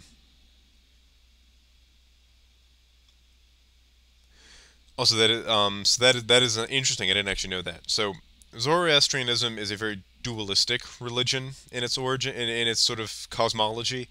There is a good deity and an evil deity in sort of in equal competition with one another, and it's a constant clash of good and evil. Very dualistic, and actually some Christian heresies borrowed that idea from it. And that is true. Freddie Mercury was a Zoroastrian. Other things that you see in Zoroastrianism is a sort of reverence for fire and a dislike of water. That's why the Persians never had a particularly great navy.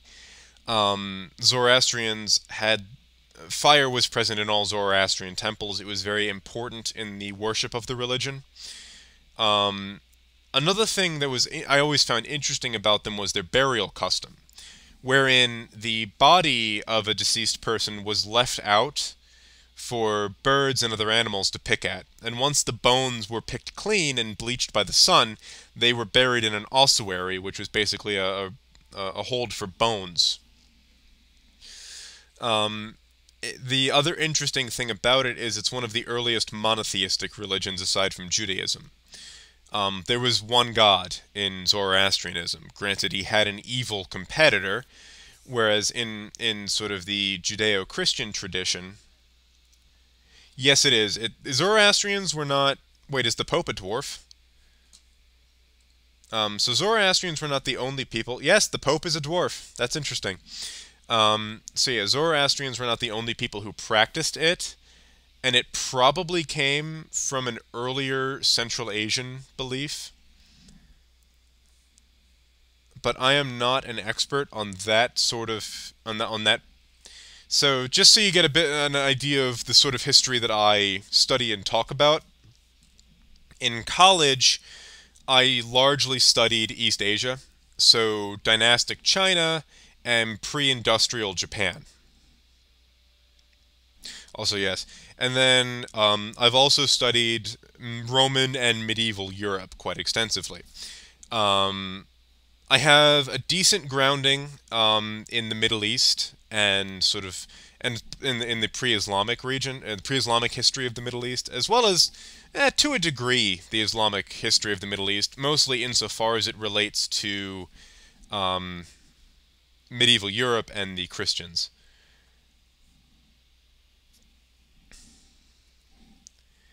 So once you start getting into Africa, Central Asia, and India, I'm not. I wouldn't say I don't know anything about it. It's just not really my area of expertise. Also, sure thing. I am. That's part of the reason I started this stream was so I could sort of more freeform my history podcasting. What I know about India is largely limited to Alexander the Great's conquests and some of the early empires, like the Mauryan Empire, um, and a few other important, like sort of globally important regions, periods in Indian history. But I am far from an expert on it.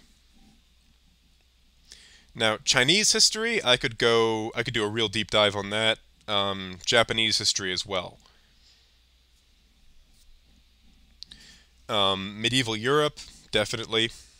Um,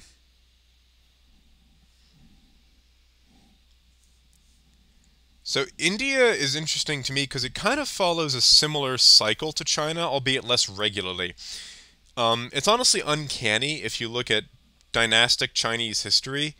The same thing happens over and over again. You have an extremely militaristic, violent dynasty that unites China. They piss everybody off by being dicks, and then they're replaced by a much more easygoing dynasty that people like a lot more. The first cycle being the Qin dynasty, which is where China gets its name in the West, who are brutal, legalistic, and militaristic. They get overthrown by the Han dynasty, and then the Han dynasty collapses and China enters a period of warring states, which it does several times throughout history. And every dynastic cycle is more or less like that. You have a short-lived dynasty, a longer-lived dynasty, and then warring states period.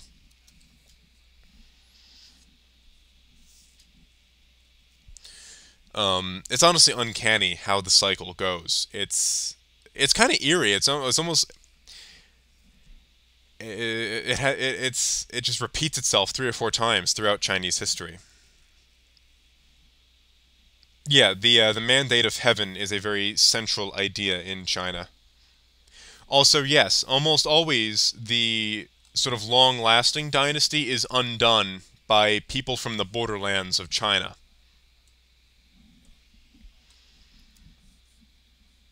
And yeah, the Great Wall of China was a spectacular idea until the Central Asian horsemen figured out they could just fucking go around it. That's what most of them wound up doing throughout Chinese history. Is they would just, go around the wall.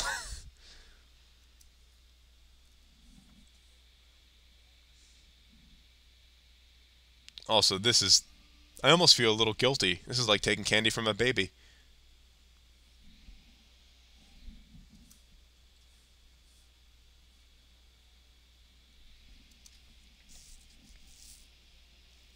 Also true. So the original Great Wall was built by the Qin dynasty, and it was fairly small. Most of the modern wall you can visit today was built during the Ming dynasty.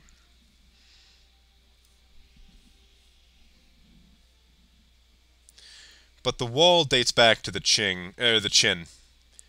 And let me tell you, it is very annoying as somebody who studied Chinese history. The Qin and the Qing were the first and the last dynasties of China, but they sound so very alike. It's one letter that separates them.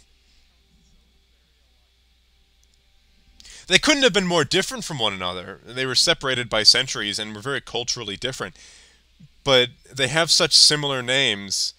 If you're talking quickly, it can be very easy to confuse them.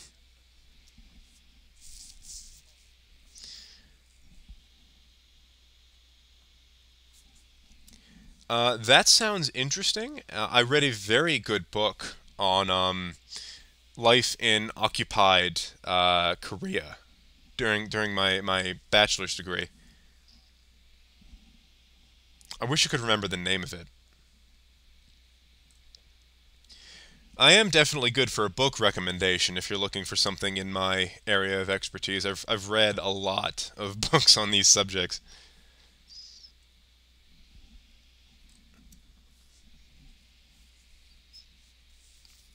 That is one thing about studying history on the college level. The books get physically smaller, which I always thought was interesting. So yeah, your books get small because they're mostly like popular histories, sort of, at least on the bachelor level. Um, you don't have too many of like the giant history textbook that you might remember from elementary or middle school. You have a bunch of shorter books that cover much more specific periods.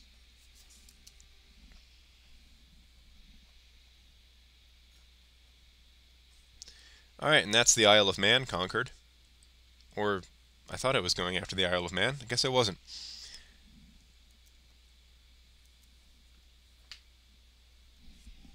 All right, who can I give to?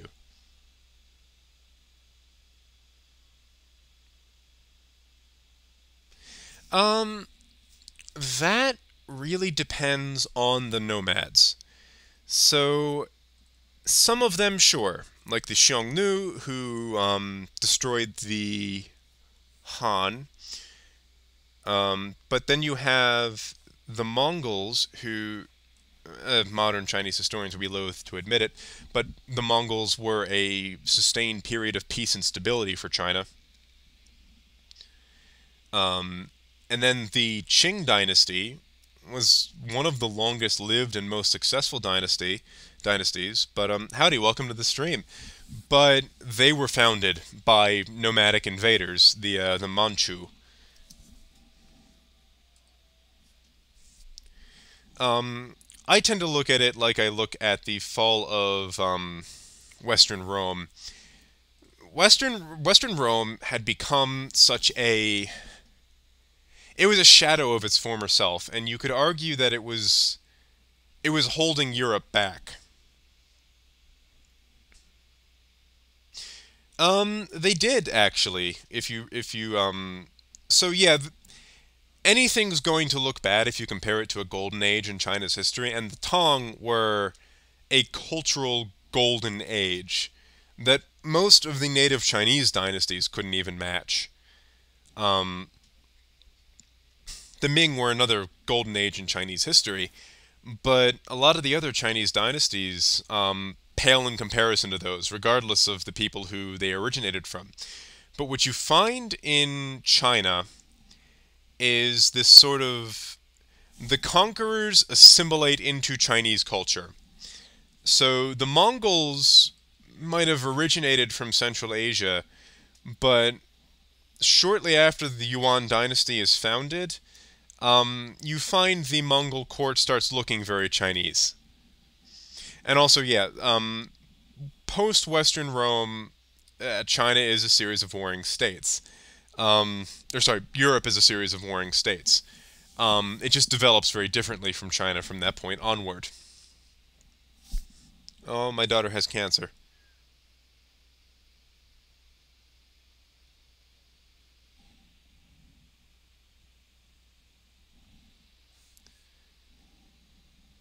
Uh, that was a burial thing. So that was so the Terracotta Army that you go see today is built on the tomb of Qin Shi Huangdi, who you can fuck off, trustworthy gamer. I am an actual historian.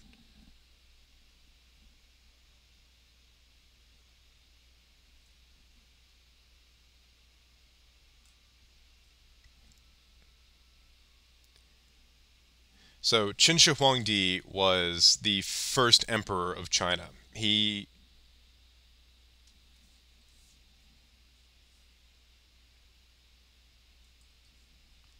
hold on, fuck out of here. Anyway, Qin Shi Huangdi was the first emperor of China. He united China under the Qin dynasty. He did try to become immortal, largely through drinking mercury, which just resulted in making him go nuts, basically.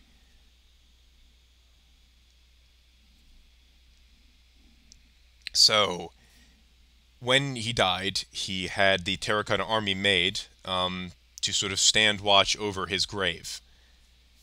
Um, and we can sort of scan the inside of his grave, but we can't actually go in because the mercury concentration is toxic. Because he had like flowing rivers of mercury in his tomb.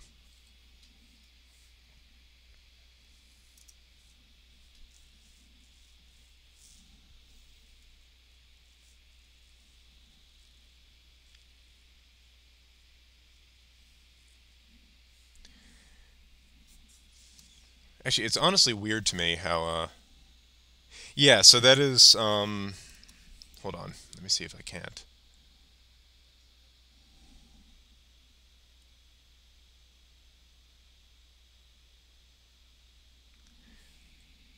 Dude, I blocked you. What the fuck am I lying about? What do you think I'm lying about?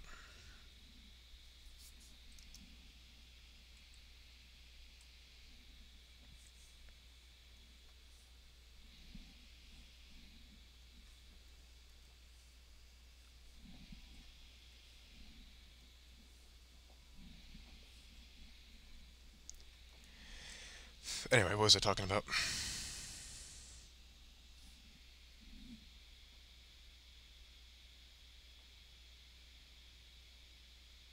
Yeah, you're just being a dick. He's blocked. I don't even care. Anyway, so the Qin dynasty is where China gets its name from in the West, at least.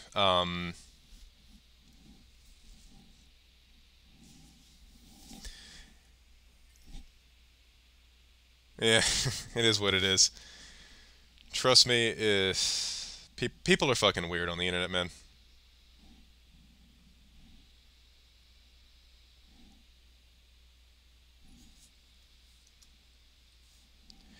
Uh, no, they opened the exterior part of the tomb where the Terracotta Army is, um, but they can't go into sort of the central part of the tomb, um, which is where Qin Shi Huangdi's body actually was. The thing is, he had rivers of mercury sort of laid out in the tomb, and the mercury is toxic, especially in the concentration it can be found in that tomb. Hold on one second. So, the failure of Rome.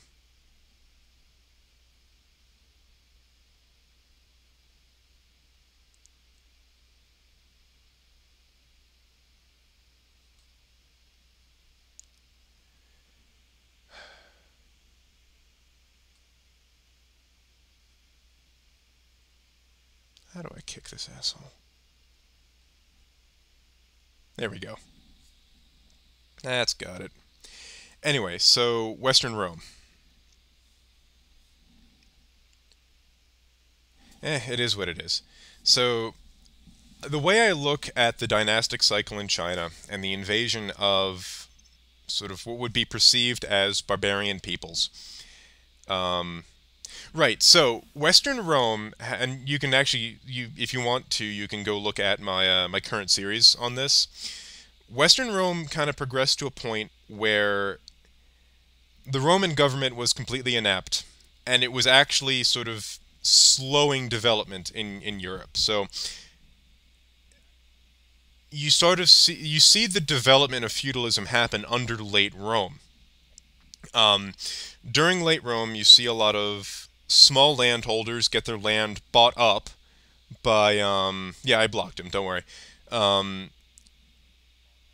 by major Roman landholders, and the barbarian invasions force a lot of these Romans to flee to the land holdings of prominent Romans, where they work the land in exchange for protection, basically. And that's sort of the development of feudalism in its very primitive form. But by the 4th and 5th centuries, the Roman government had become so weak and ineffective, it really couldn't do anything. It had become just a shadow of what it used to be.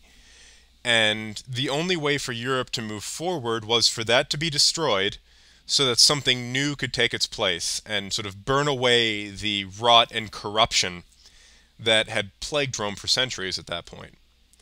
Because what you find is these early barbarian kingdoms all want to be like Rome.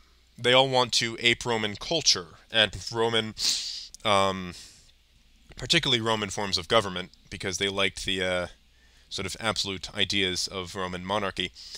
Um, so, in a way, Rome had to be destroyed to survive, because you see Latin survive in the Romance languages, you see Roman culture survive in basically Western Europe. And honestly, you kind of see life improve once these kingdoms really start going. It was rough there for a few decades, but once the barbarian kingdoms really get their feet under them and start to develop, that's when you start seeing life get better for people. Because there's this common misconception that the quote-unquote Dark Ages was an awful time to be alive.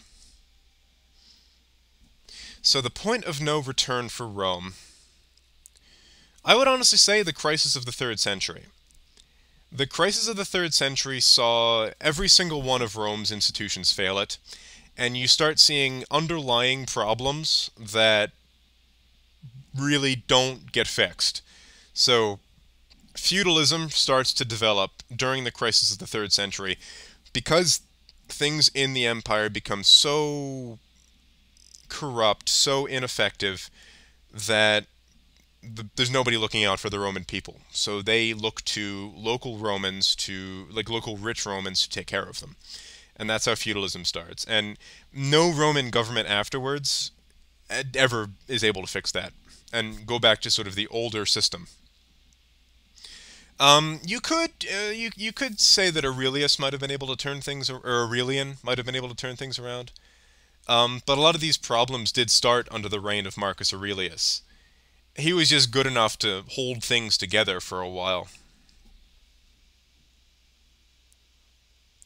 The Lombards were one of the later barbarian kingdoms. They were one of the last groups of people to leave Central Europe during the Age of Migration. I honestly don't know as much about the Lombards as I probably should, but they aren't around for all that long. They get absorbed into the Frankish Empire pretty soon after the kingdom is established.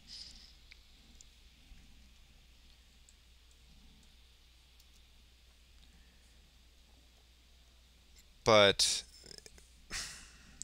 it's honestly difficult to say, but I think Rome has sort of reached its end as a civilization. Oh, sure thing. Um, I am a believer in the idea that just like organisms, civilizations have lifespans.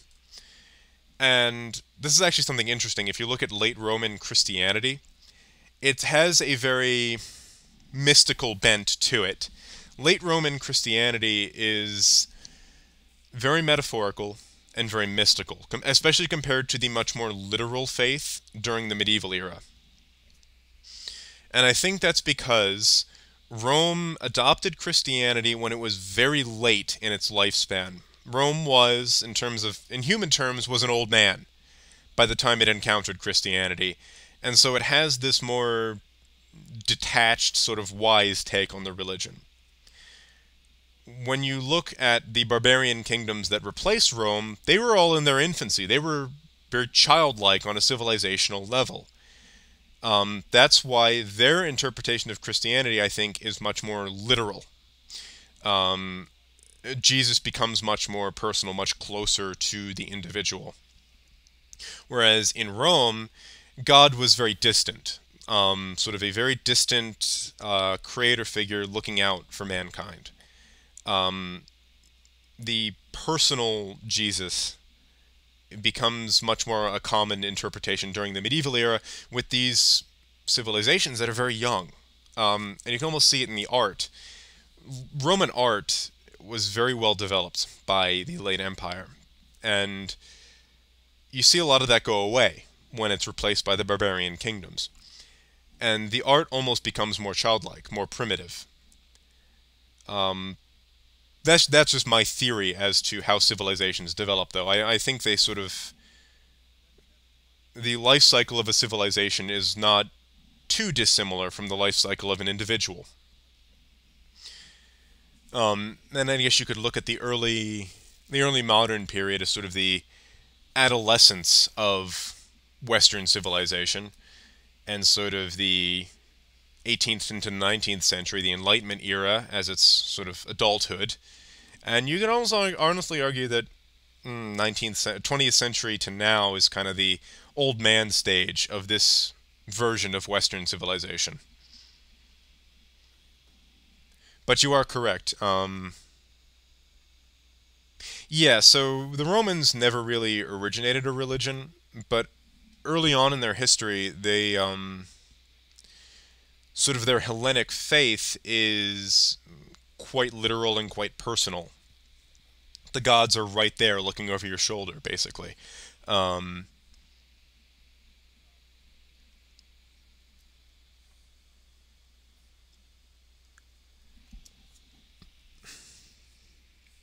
I think I have a claim on that, don't I?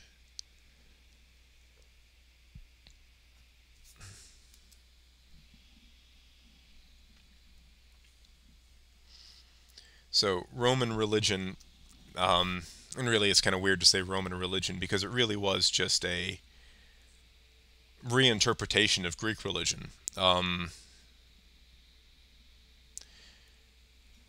But Rome was a very mature civilization by the time Christianity comes to it, or at least becomes a significant force within it, because Christianity was around for a while in Roman history, just under the radar as a persecuted minority.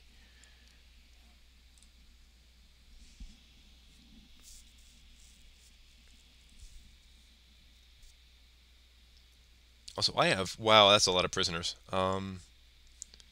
Let me see here. Oh, I got very carried away there. Also, yeah, so the Greek gods were very flawed. Um, very.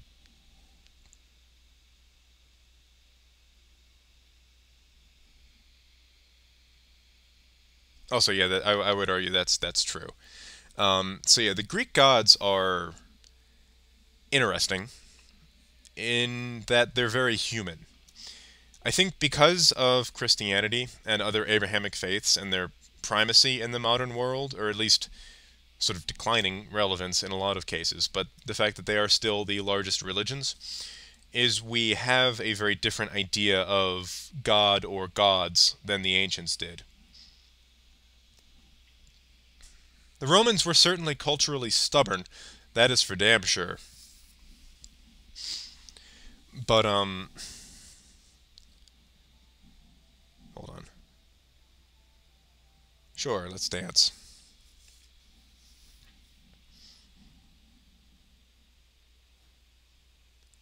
Sure. Um, Actually, speaking of old religions, Judaism. My medieval history professor in, yeah, no, the Egyptian gods are definitely more sort of what we would think of as a god, than their Greek counterparts. But my medieval history professor in college was Jewish, and he had a very interesting take on, well, the whole of medieval history. It was a very interesting perspective to get taught from. I think he's written some books. Look up Benjamin Fisher. He was a very good professor.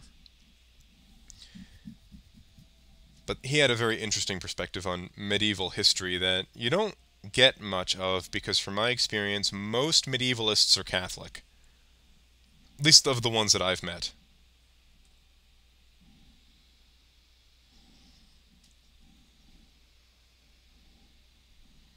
But I mean, yeah, you could argue we're all kind of a footnote of the Greco-Roman world because no matter how advanced Western philosophy gets, it all kind of, what is going on down there? No, that's just the Duke of Wicca has gotten very powerful, and I don't like that.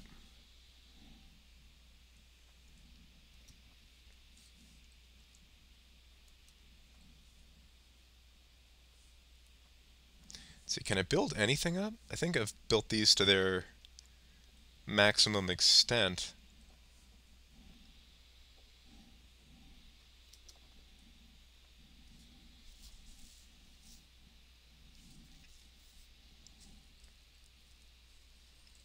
So we've officially beat the historical Anglo-Saxons. We have gotten to 1067.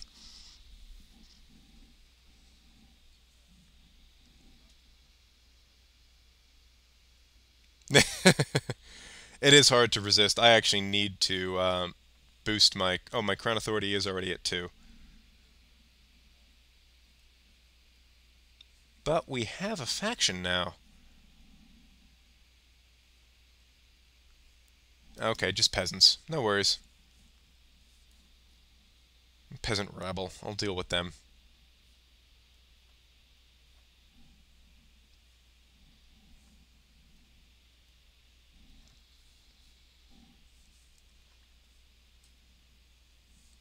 So yeah, these borders are starting to look pretty good. Should be able to go back to war with Scotland pretty soon. And he has lasted a lot longer than I thought he would. I wonder if the Pope is still a dwarf. That's just the most random thing. How is my... I haven't checked in on him in a while. He's middle aged, but he's looking pretty good. His heir is not looking that great though. He's a wrathful, gregarious, callous, homosexual, insightful thinker. So that'll get a little weird when you eventually have to play as him.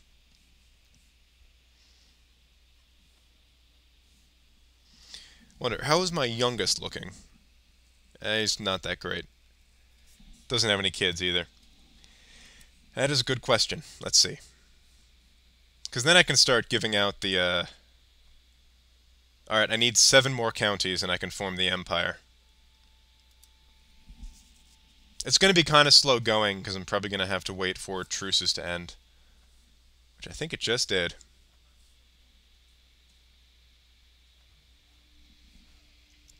There we go.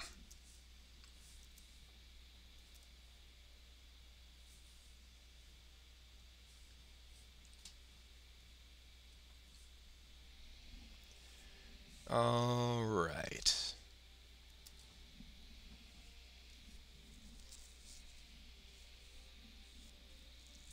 It's a big night for me. This is one of the biggest chats I've ever gotten. This is some of the most same-time viewers I've ever gotten, and the first troll I've ever gotten. So I'm pretty pleased with how this stream has gone. I feel like it's a rite of passage to deal with some dickhead.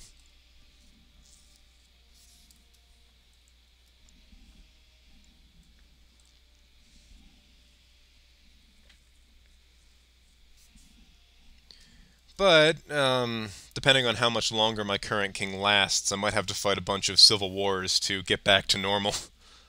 Oh, my queen died.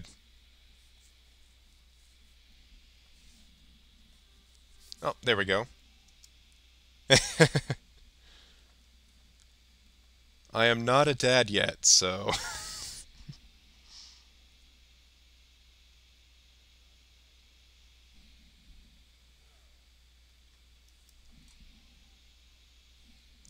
Also true, so... Let me see if I can get another wife in here.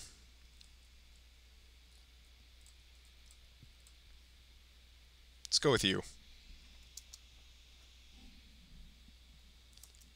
Also, that is not a bad idea. Who comes after him, though? I mean, really, none of his kids are that great, so we'll see what happens.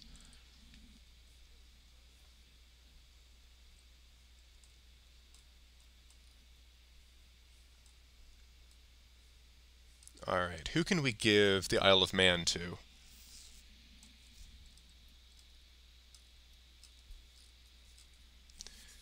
I need to ransom some people first, though.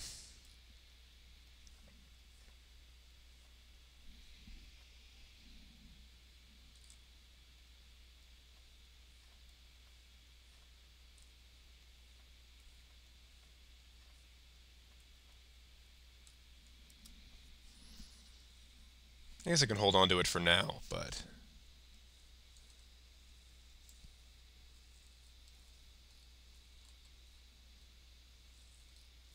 Hmm.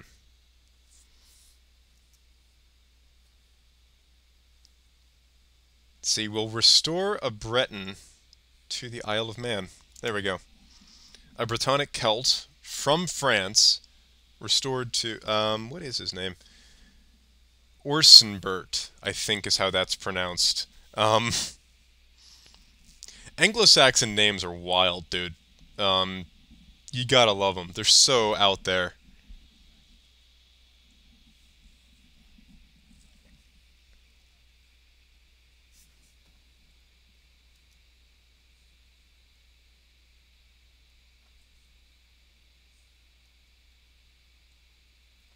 Apparently I can declare war on the King of Brittany, because one of my vassals has claims. Wait, I thought I formed Wales. Did it get integrated? It must have done. Could have sworn I had formed Wales.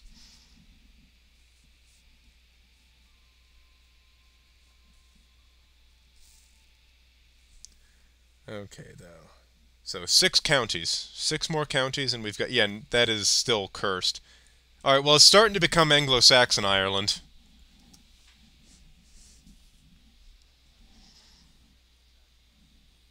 Which, I don't know if that's more or less cursed, but...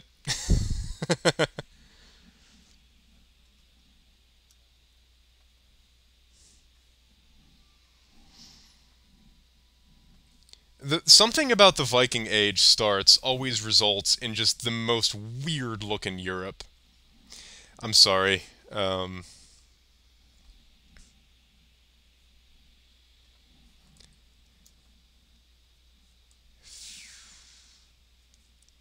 Well, we're getting close to Britannia.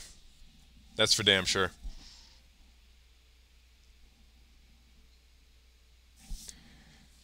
Hungary happened, but they're still, what are they? Wait, is that Jewish Hungary? Okay, that is so weird. Alright, so it looks like the Khazars converted the Magyars, and now they've formed Jewish Hungary.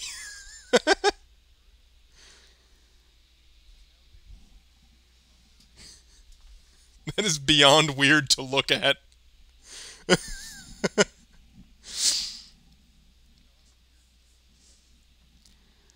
What other weirdness is going on? So the pagans are still going strong out here. All of this is Jewish now.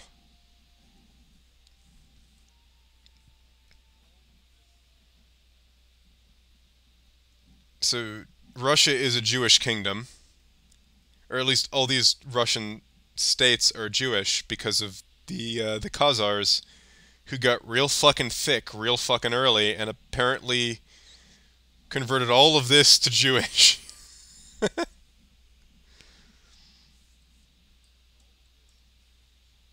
Also, what is this? And we have a offshoot faith of Christianity in Spain.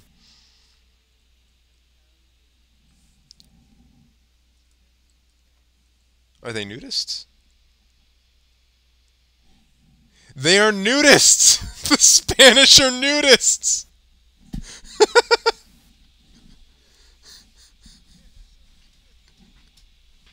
That is so weird.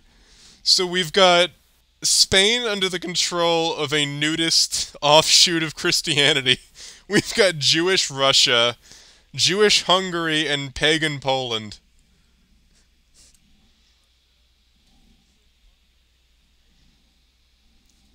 This is a very cursed version of Europe. This is the darkest timeline, I think. Oh, Wallachia formed. Bulgarian Romania. Bulgarian Romania.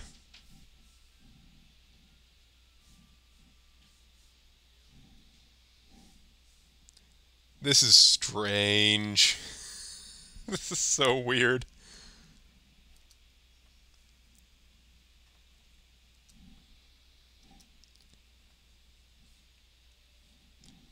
What is going on with the Byzantines? Byzantium's looking pretty thick. Oh, wait. The Byzantines are in France now. We might see Roman Empire restoration by the AI. How wild would that be?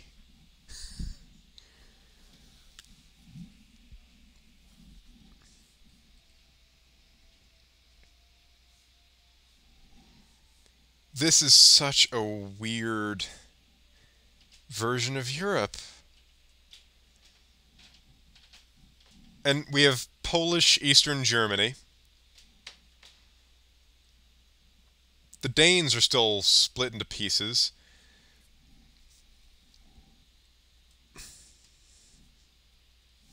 We have the Scottish slowly conquering Iceland, apparently.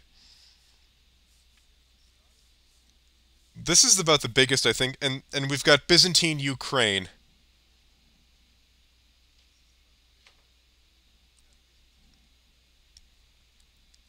What have I done? What have I created here?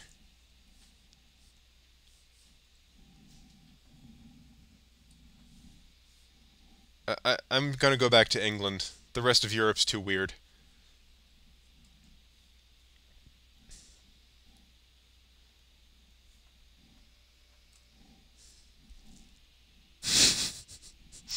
I think this is the most cursed Europe I've ever seen.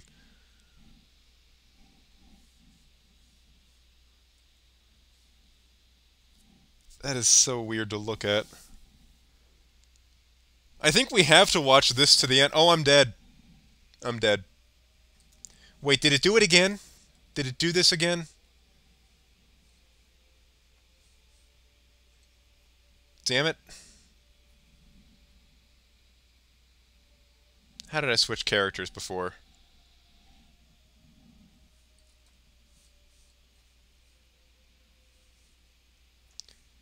Because this is not how this should go. This... No, he was my heir, so why am I playing as this asshole?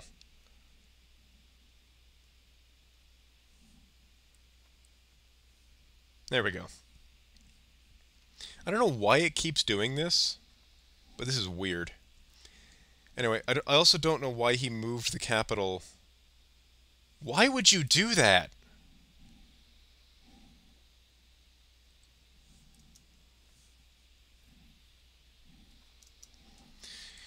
Well, England just got cursed, so we'll see how this goes.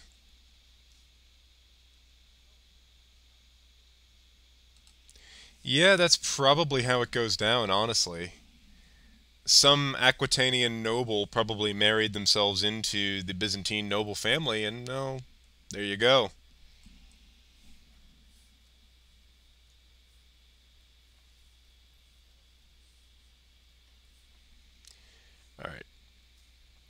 At least I don't have to deal with all these factions.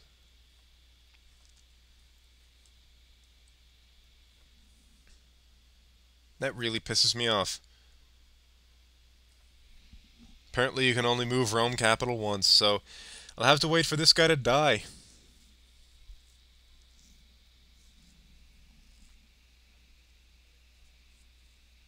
And then it'll get inherited by this guy, who doesn't have any kids. That's not good. Well, I guess he's got some time to crank one out, but... What are you fighting over? Okay, they're fighting. It keeps my vassals weak. That's fine with me.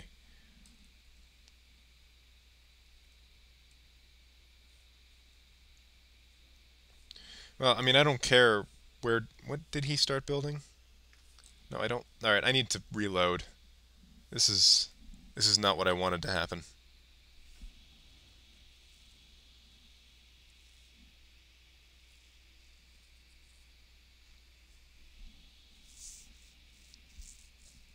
I don't know why he moved the realm capital or why he started building that.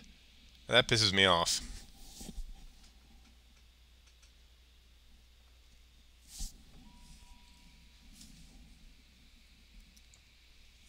Oh well, we only lost about a year. Alright, well see you. Thank you for turning out for the stream. I'm gonna be wrapping things up soon myself. I usually stream Fridays and Sundays, but there won't be any streams this upcoming weekend because I have two weddings to go to. One of them's on Friday, one of them's on Sunday, so I won't be around, and I will probably be very drunk.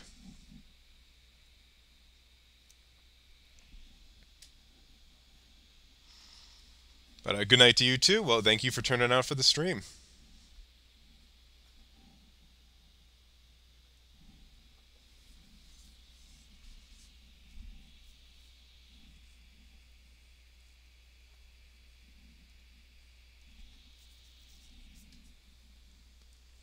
There we go.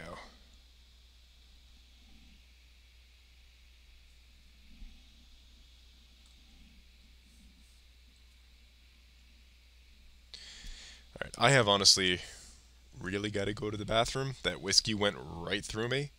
So I think I'm going to end it here. And I will see you all in a little while. The next two streams are probably going to be canceled. I will do them if I can. I might end up doing one on a Saturday night. So yeah, keep an eye out for next Saturday. I might do the stream then. But it'll get a little sketchy for the next couple weeks. It's going to be pretty busy. But thank you all for turning out for the stream. I've been Renegade Historian. Have a great night.